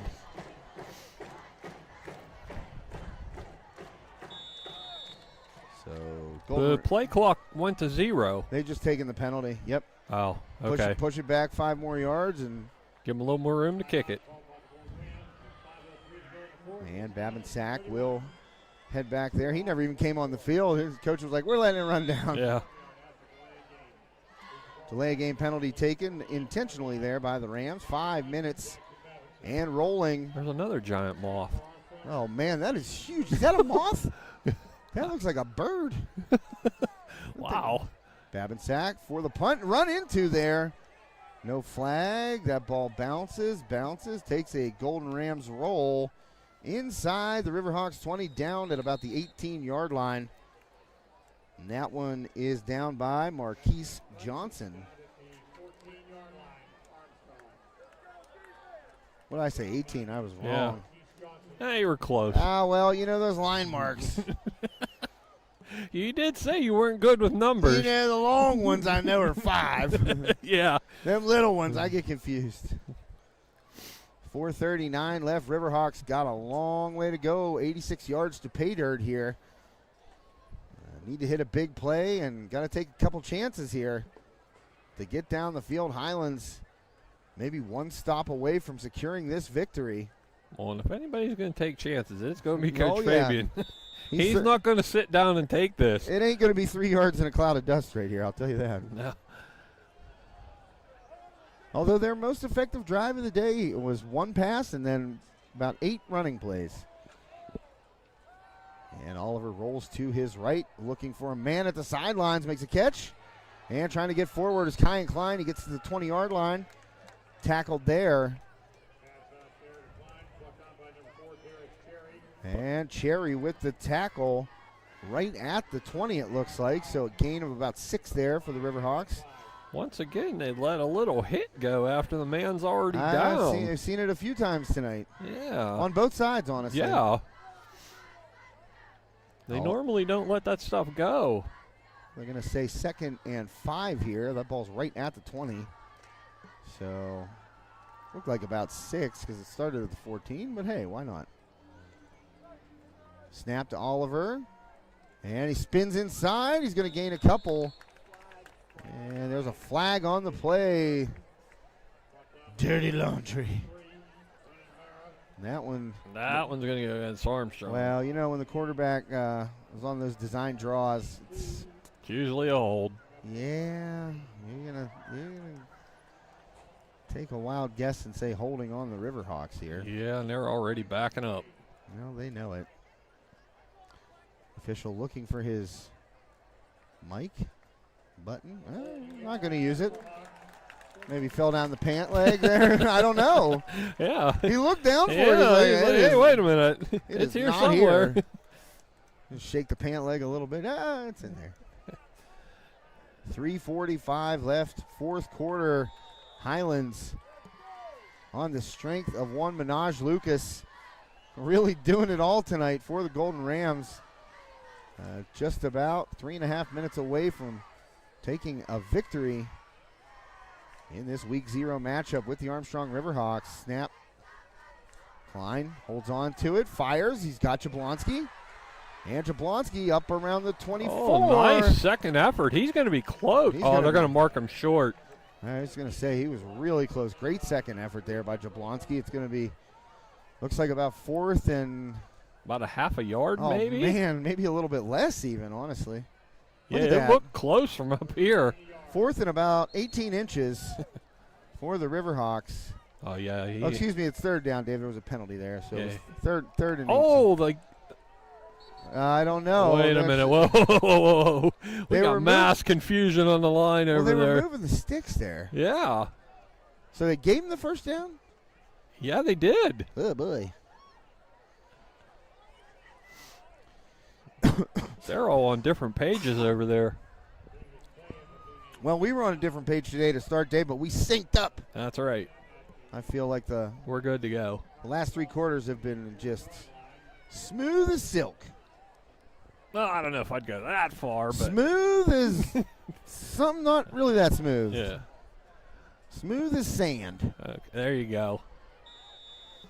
So it will be a first down for the Riverhawks. 2:49 left, clock running. Armstrong still a long way to go, 76 yards away from the end zone. That's where they got to get to. Oliver holds on to the ball. He's going to fire one deep, and it's double covered. And somehow, some way, Kyan Klein, that one didn't get through his hands, Dave. A big catch for the Riverhawks senior. And if anybody's going to pull off a catch like that, it's going to be him in a clutch moment. Oh, man, and Jamar Wright is down now, and he's cramped up. That looks like a hammy for him. Oh, man, he's holding his knee. Oh, no. No, hopefully that's not serious. Oh, man, that would be. I thought the way he clutched, I thought it was his hamstring, but it kind of looked like he was grabbing his knee there. Hopefully he's okay. He has been dynamic in the passing game for the Golden Rams tonight. 2:29 left in regulation. Riverhawks just hit a huge play right there. 44 yards down the field. Oliver picked it up and let it fly there. And Kyan Klein in double coverage. Yeah, well. I still don't know how he caught that ball. I'll tell you what, and that one, he had that interception go through his hands earlier in the game, and that wasn't happening. And oh, boy, what do we got here? Oh, don't hurt him. Yeah, that didn't look like it was going to be helpful. No, that wasn't good. That looked better on paper. Yeah, Jamar Wright, that was about halfway to the hash marks, and then Jamarcus Prager came over and said, I'm going to pick you up, and that did not look comfortable. No, he said, no, you're not. Put me down. Put me down, please. And a quick out. Kyan Klein, does he have some blocks? And a good tackle there by Litwicky. Boy, he's really stuck his nose in this second half, Litwicky. I'll tell you what, he's out there popping hawks. Kyan Klein. Yeah, I was going to say, he's been hobbling around here a little. He took a couple little shots there, and he's feeling it. Yeah, he's kind of doubled over a little bit right there, trying to catch his wind. 150 left here, so the Riverhawks at 2nd and 7 from the Highlands 30-yard line. Shotgun snap to Oliver, incoming, rolling to the left. Pitch out. Wynkoop cannot step through that tackle. A great play by Derai Carter. He has been excellent on both sides of the ball tonight. For the Golden Rams, a great performance by Carter offensively and defensively. He's kind of done a little bit of everything, Dave. Yeah. And we're in mid-season form for getting chippy at the end of the game, too. And it's everywhere on the field. Oh, yeah. 3rd and 7. Big play for the Riverhawks here. 1:06 left. Oh, the snap. Oh, bad snap again. And Oliver, he gets it out to Klein. It's right short of the. No, he got it. They got it. Yeah, he's about 1.5 yards over. I'll tell you what, Kyan Klein went down, and boy, he was trying to slide his whole body underneath that ball because he was not letting it touch turf. And Klein, he's banged up a little bit. He wants to come off here, but only one timeout left for the Riverhawks. Don't want to take it he there. ain't going to come off now. 50 seconds left. Oliver takes the snap, and he's looking for a man toward the end zone, and a touchdown! What a catch! Unbelievable throw by Jaden Oliver. He finds Joe Bartolowitz in the corner of the end zone over the coverage of Montrell Johnson. And down by just a point now, the Riverhawks, but great job by Jaden Oliver for that little pump fake. It was a great play call right there, an excellent route run by Bartolowitz. But listen, this is no gimme right here. No. We saw an extra point blocked. Yes, we have. And I'll tell you what, busting through there to block that was Tavon Partlow, and he nearly got that field goal attempt too. So let's see if Hunter Reed can convert. Oh, low snap, and that one's up, and they're going to say it's no good. Oh, boy, it went in. Yeah, it went through. That went over the very top of the upright. The very top of the upright. They looked at each other, and I thought it was coming out, but they give the Riverhawks the point after. It's good. Tied at 31 apiece. What a game here tonight. Week 0, we're underway in 2024. Couldn't ask. What a way to start the season. For a better ball game here tonight. 39 seconds left in regulation. Boy, I'm glad we got this one. Woo! And here I thought this was good. I said to Joe before we left the office, I said, man, you're going to get the best game of the night tonight, Knock and Kiski. Well, we got it by far. I didn't call that correctly. We have had an excellent game between these two teams. They've played with a lot on the line the past several years, and Boy, throw the records out the window. I mean, there Oh, are no records absolutely. right now. Yeah. It is week 0. But And credit to both teams. Neither one have given up. throw the classifications out the window. Yeah, there you go. The Battle of 28. I'll tell you what. It has been fantastic football here tonight. Well, you really can't complain about anything except the cramps, really. No. So the Riverhawks now will kick it off deep. Highlands with 39 seconds left on the clock. Otherwise, we are going to get OT in week 0. And great job again to Jaden Oliver on that. That shows a lot right there. The pressure he was under, and at the end of a game like that, great job. Well, that was a dart to Bartolowicz, and it just got over the outstretched hands of Montrell Johnson. Reed kicks it deep again, and that one going to be taken about the 7-yard line. And this is Johnson, tries to cut it back. He gets out of a tackle. Nice move right there. And unable to be tackled. Here comes Johnson. Slips inside another block. He tries to lateral it. Why? Yeah, really. Why was that? Why would he do that? Oh, my goodness. Yeah, and they still have one timeout left, too. That was dangerously close to being a forward lateral, Dave. Yes, it was. Unbelievable, Johnson. I think he just gave his whole coaching staff a heart attack He down about there, gave too. me one, and I'm just calling the game here. Wow. He tossed that. It was so close to being a forward lateral. So close. And I don't know if he thought it was the last play of the game. Yeah, there's lots of time, and you got a timeout left, too. Let me tell you, Montreal, 39 seconds did not elapse there, man. But that gives Highlands the ball in prime real estate. 49-yard line of Armstrong is where the Golden Rams will take over. And will See Minaj what kind of Lucas. defense Coach Hooks dials up here. Well, you know what? It's you kind of have that feeling this whole second half is whoever has the ball last. Yeah. And Minaj Lucas, just a monster game for him statistically. Under pressure again, pocket collapses. Minaj Lucas fires down the field. It's caught by Jamar Wright. Unbelievable. He walks in for a touchdown. How in the world did that happen? Wow. How in the world did that happen, Dave? I don't know. We got something going on down here. I don't know about this one. Did Minaj Lucas step over the line of scrimmage? He came dangerously I don't know about close. this. This place is just liable to go absolutely berserk. Well, Bartolo. Oh, they're calling man, it back. Helmets flying. Oh, the boos rain down from the Highlands faithful. Oh, my. And the flag.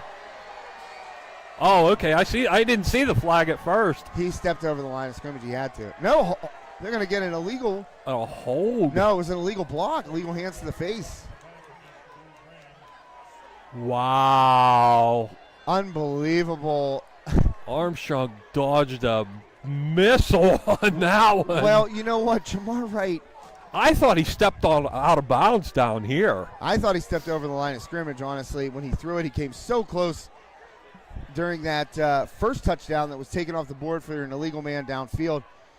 And right there, as soon as Jamar Wright walked into the end zone, I looked at Joe Bartolowicz, and he was just standing there going like this, doing the flag. Wow. What would you call it? Flag mannerism? I don't know. But he was showing the Highlands players, look, there's a flag back there. And they couldn't believe it. They were all celebrating as if Jamar Wright had just won the game. But the call of the illegal hands to the face goes against the Rams, a huge penalty. Yeah, and Armstrong here chirping a little because they took a way long time there. Chase Jablonski has not turned his head toward the ball yet. He's been jawing with the Highlands sideline there. And a handoff right there. That's going to be Cherry. Slipping a tackle, and he's still loose. Cherry's still on his feet, and he's dropped. A couple of yards in front of the original line of scrimmage. Did they get the timeout before? I saw it. We got zeros on the clock. I'll tell you what, though, I think they got it. I think they got it, too. I saw Highlands calling that timeout immediately. I think there's probably about 3 seconds left on the clock.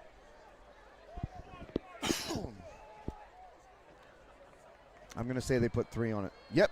Look at that, Dave. I called it. Yeah, I saw Highlands. I was looking. And you got the entire sideline coaching staff of Armstrong on the field. I mean, as soon as Cherry went down, even the players were running up to the refs like that. Yeah, I was trying to follow it. I didn't see what the clock was at yet. 31, 3 seconds left in regulation. Highlands, Armstrong, game of the night here at Golden Ram Stadium. Boy, you'd swear this game had playoff implications. Oh, man, it feels like it. Wow. I got the chills, and it's not even cold out here. So one more play, Minaj Lucas will have a chance to possibly chuck one up here. And it doesn't take a Rhodes Scholar to figure out that you're going to be looking for number 1. Yeah. Jamar Wright, just let him run and toss it up. He has roasted the Armstrong coverage. And he did so again there on a play that didn't count. Yeah, but the bad thing is you still have to cover Lucas, too. Yeah. Because he can outrun everybody. Well, Lucas just there we go. Fires it. That one is going to get near the end zone. It's tipped, and it's intercepted, and Kyan Klein goes down. Smart move. We will have OT here in Natrona Heights tonight. That ends the fourth quarter, and one Brandon Fulton running out onto the field right there to get Jacob Bowser. Yeah, he was going at it with somebody out there. Well, Coach Fulton not having it. Now, that is definitely the quickest I've seen him move.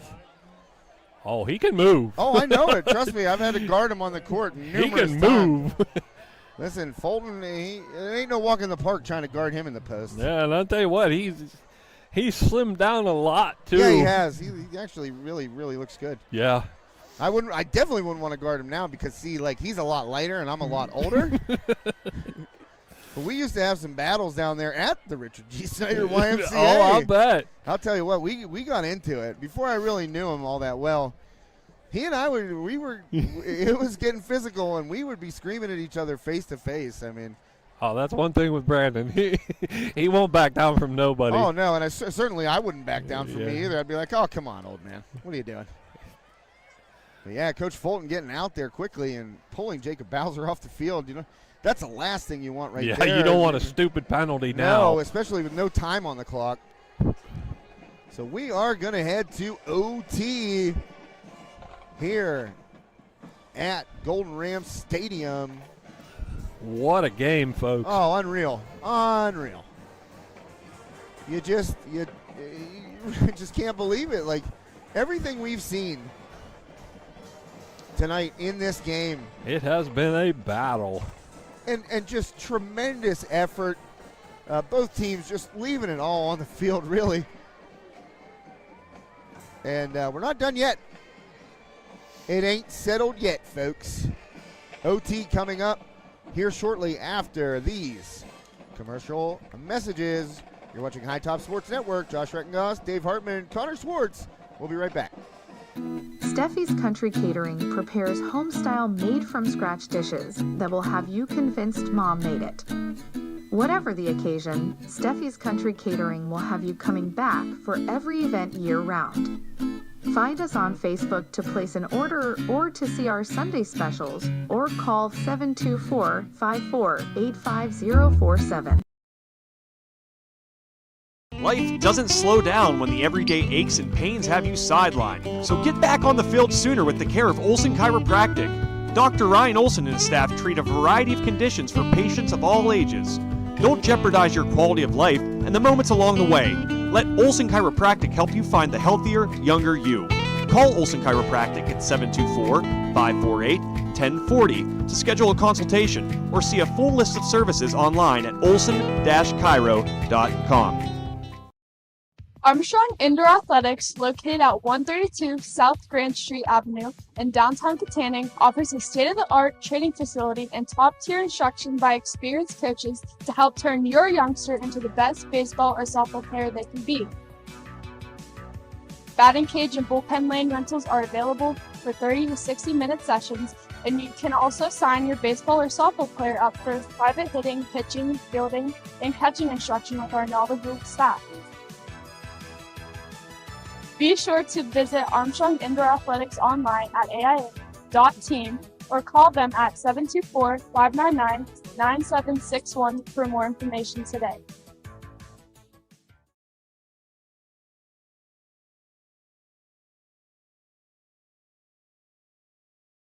Hi, everyone. Hi, everybody. Hi, everybody. Hi, everyone. Hi, everyone. Hi, everyone. Hi, everyone. Hey, everyone. Hey, everyone.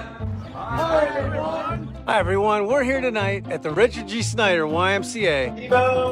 T-Bone. Guys, that's right. It's $5 Sushi Wednesday. Produce sale. Bananas. 45 cents a pound. Pork turkeys. You know why we're doing pork turkeys? We're doing a fundraiser. The meat keeps on rolling, the hair is sprankled. You know what day it is today. It is Sushi Wednesday. $5 sushi rolls today. We're getting inspired. Come on, help me hashtag save on me. And we're pumped up because we are less than 24 hours away from Camp Out for Community tomorrow. Like and share, like and share. So like and share, like and share. Help spread the word. Make sure you like and share. We can't do what we do without you. Come and see us. We can't do what we do without you. Come and see us. We can't do what we do without you. Come and see us. Can't do what we do without you. Come and see us.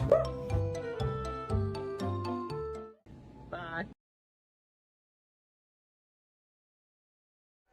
And welcome back to High Top Sports Network's presentation of WPIAL non-conference varsity football OT here in the home of the Golden Rams.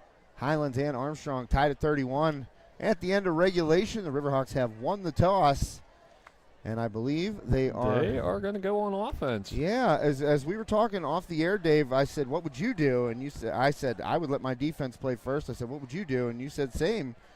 But Coach Fabian wants to put the pressure on. There's a giant ladybug on me. That's good luck, right? Well, one thing, they got the momentum going now, so. Well, and like we've said many times, Coach Fabian's not afraid to roll the dice. So Coach Fabian will let his offense go first after winning the toss. I just thought, in my mind, I would let my defense play first, hope you get a stop, and then any points wins the game. Okay, we were both wrong. The ball goes on the 10. The 10, oh, wow. I couldn't remember. It's been so long since I've seen a high school overtime game. I was going to say, I feel like college is the 25. I don't know. So we're taking over at the 10. Riverhawks first and 10 at the 10. Oliver tries to cut it back. He's going to get down to about the 6. Yeah. And I think there was a lit wiki in there. There was indeed, as well as number 5. Yep. That would be Tevin Owen Kratzenberg. And we got a Riverhawk down here. And I don't. Oh, man, that might be Oliver down there. Is that him? Yes, it is. Jaden Oliver on the turf right now. Yes, it is. And took a whack, trying to run that ball. And bad thing about that, he's got to come out for a play. Yes, he does. And, well, we saw Kyan Klein run it yeah. last year. Yes, we have. And Mr. All-Purpose.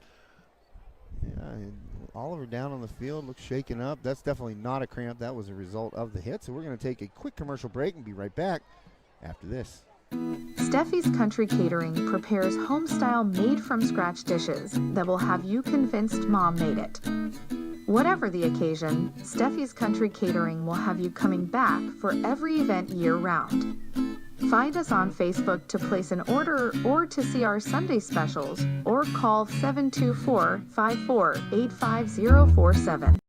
Life doesn't slow down when the everyday aches and pains have you sidelined. So get back on the field sooner with the care of Olson Chiropractic. Dr. Ryan Olson and his staff treat a variety of conditions for patients of all ages.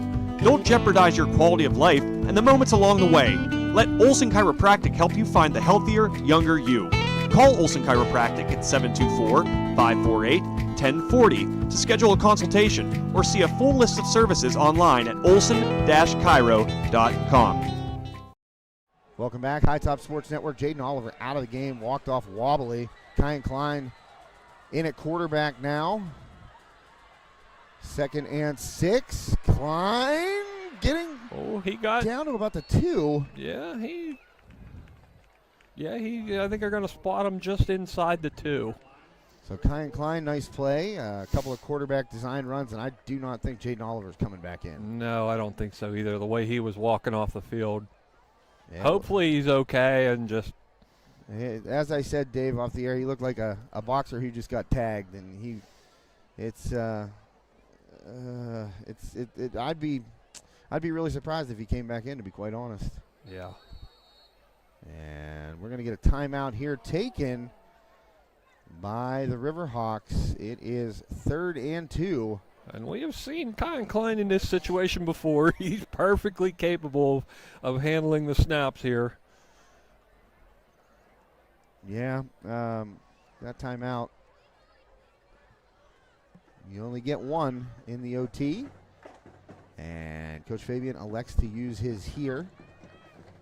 So it's 3rd and 2. I mean, this is make or break time. You got to punch it in. Can't be settling for 3. Yeah. And you also can't come away with 0 points.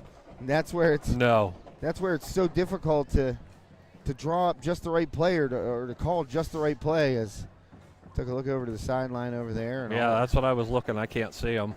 Yeah, as I said, I don't think Oliver's going to be back in this game.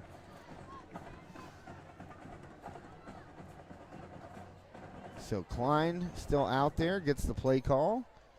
And Riverhawks to line up on the ball, 3rd and 2. And I doubt this ball goes in the air.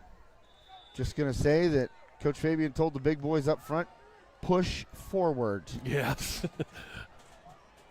So Klein in the shotgun. Wynkoop a sidecar to the right. Up man is Zablocki. There was a false start. Oh, boy, that's not a good penalty. Shot themselves in the foot. Oh, man. I was just going to say right before that, they need to run exactly what they did the play before. There were 3 guys moving, and, oh, man, that's tough. That's a bad break for the Riverhawks right there. There were 3 guys moving. I saw 3 different guys moving before the snap. Now, that's going to change things up a little. Well, Kyan Klein, we saw him throw the ball last year. Yeah. He obviously can do it. But he's your guy that's, he's Mr. Versatility, does everything. Right now, he's going to have to make a play. Riverhawks 3rd and 7. Klein. Oh, got there a man it in the is. win zone, and he keeps the foot did down. he get in? Yes, he did. Oh, wow. Touchdown scored by the Riverhawks. Quinn Olson, Tony toe tapping in the back of the end zone. Kyan Klein finds the golden arm and finds young Olson. Not a year goes by without an Olson making a play down here. He almost overthrew that, too. Well, and I'll tell you what, give props to Quinn for getting those feet. He didn't have to get 2 down, but he did. Wow. What a play. Quinn Olson snags that catch for a touchdown. Big time play. Oh, my goodness, this game. Okay. And a great play call by Coach Fabian. And Quinn was all by himself in that corner. And you're right. Boy, Kyan almost threw it out of the back of the end zone. But Quinn getting up there, grabbing it, and getting those feet down. And he looked right at the ref. It was like he almost knew that, hey, I got him down. And he looked right at the ref. And that's going to be on Highlands right there. Coming across, I think. It's going to be offsides. So you're right up on the goal line here. Why not? Yes, I don't know. You're Kyan up there right on top. Oh, jeez. Don't lose us, Dave. Tilted it just a wee bit farther. Well, Reed still in there for the extra point. Point after try. That one snapped. And how did it get through? How did it get through? Wow. I'll tell you what. There's where his soccer career helped him right man, there. Yeah, guess what? He's used to kicking through contact, honestly. And tremendous effort there. Wait, I'll tell you what. Wow. Tavon Partlow was standing there. He was there so fast. And that I was just ready to say, oh, well, there it's blocked. And Wow. Tavon Partlow got in there so fast, he literally stopped in front of Hunter Reed, and Hunter Reed followed through on the kick, took the contact, and squirted it above the crossbar. Boy, we have seen more than everything tonight. Yeah, that's why sports are so beautiful. You come out here, you're thinking, I've seen pretty much everything you can see on a football field. Nah, not even close. Yeah. And the close to 300 people still watching, you folks got yourself a great game tonight. Man, I'll tell you what. And now Highlands, let's not forget Minaj Lucas. Yeah. Oh, this game isn't over. He's only got to go 10 yards here, and I feel like he does that in his sleep. Yeah, that's a chip shot there. So Lucas will bring the Golden Rams offense back onto the field, and they have to score a touchdown and convert the point after to keep this game rolling. Lucas 1st and 10 from the 10. Lucas rolls right, cuts it back, and he's got plenty of room, dives, and he's going to be down about the 2, maybe even closer than that. I think they're going to give him they're going to mark him about the 3. That's not a great spot. No. I'll tell you, I thought he got closer than that, but Lucas picks up 7 on that first down carry. And give credit to that unit up front for the Rams. They sense got it the right good now. Push. They got great push on that. Just road grading Riverhawks out of the way. Timeout called. And that's going to be the timeout taken by Highlands. Unless it's an official timeout. They move it back. No, that's on the 3 now. I thought he was moving it back. Lucas, shotgun. Going toward that left side. Easy money for Minaj. Lucas walks in. And it's a tie ball game. Do they go for 2 here to try to end it? No. You don't think so? Yeah, they will. They're going for 2. Oh, there's no doubt. They're definitely they're going for 2. The way their offense has been playing, they're going for 2. You gotta put it in the bank right now. Yeah, this is kind of a no discussion here. 38-37. Highlands takes their timeout here in the overtime. And, why not run that play one more time? Yeah, exactly. That Minaj Lucas just walked in. He didn't get touched until after he was over the goal line. Yeah, he got 3 yards to go. Armstrong basically hasn't been able to stop them doing it. No. This has been, you don't have enough superlatives to describe tonight's game. Fantastic, phenomenal, tremendous. Yes. Thanks for letting me have this game. Hey, man, thanks for being here. Wow. What a way to start the season. We have been treated.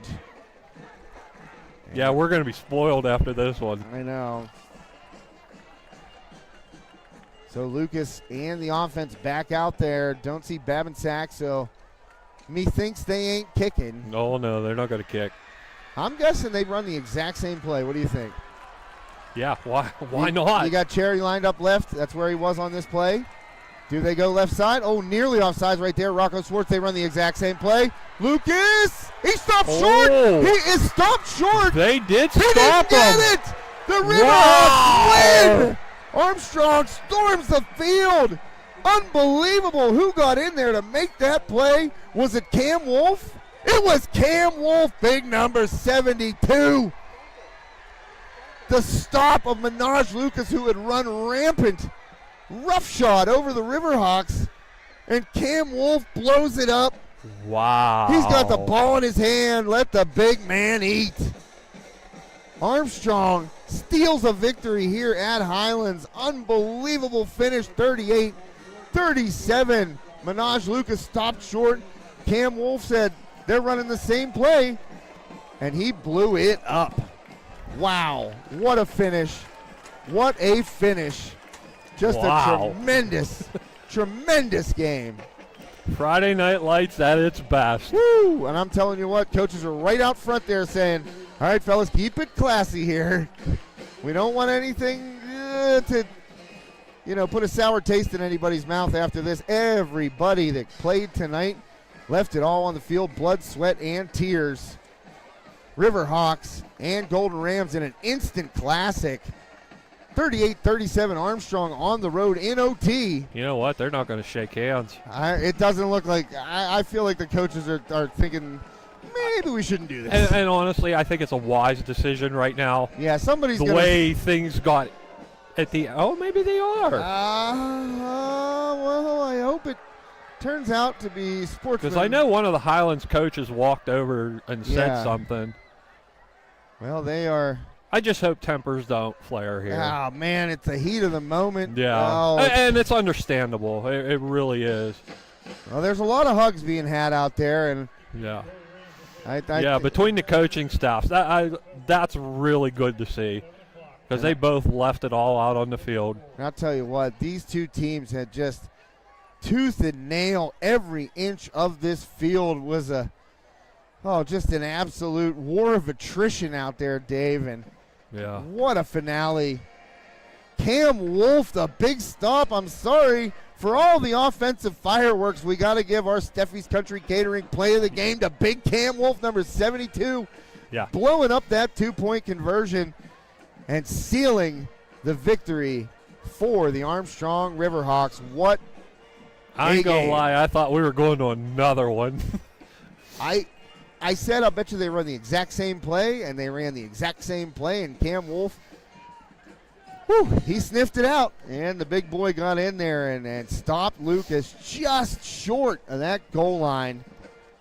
And this is what you want to see after a game like this, too. Yeah.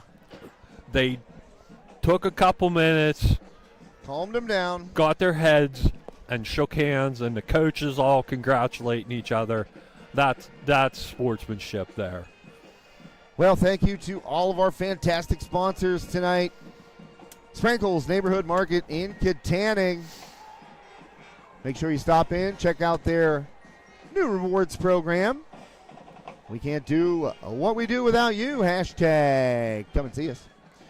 Thanks also to Armstrong Indoor Athletics, Steffi's Country Catering, Olson Chiropractic, Ryan Bowser State Farm, the Richard G. Snyder YMCA, John Graff Insurance Agency, and all of our wonderful sponsors who you'll be hearing much, much more from throughout the season.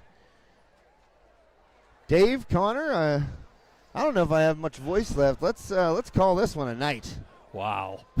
That's all I could say. You can't describe it. Well, we could stick around. Why not? For the Highlands Marching Band, play Amazing Grace, and that would be a perfect. Yeah, I was going to say, let's sign back off. them out a little bit here. So after the marching band plays Amazing Grace, we will sign it off for good. For Dave Hartman and Connor Schwartz, my name is Josh Reckengoss. Thank you so much for tuning in tonight. Stay safe, be well, have a wonderful weekend, and thanks for tuning in to High Top Sports Network.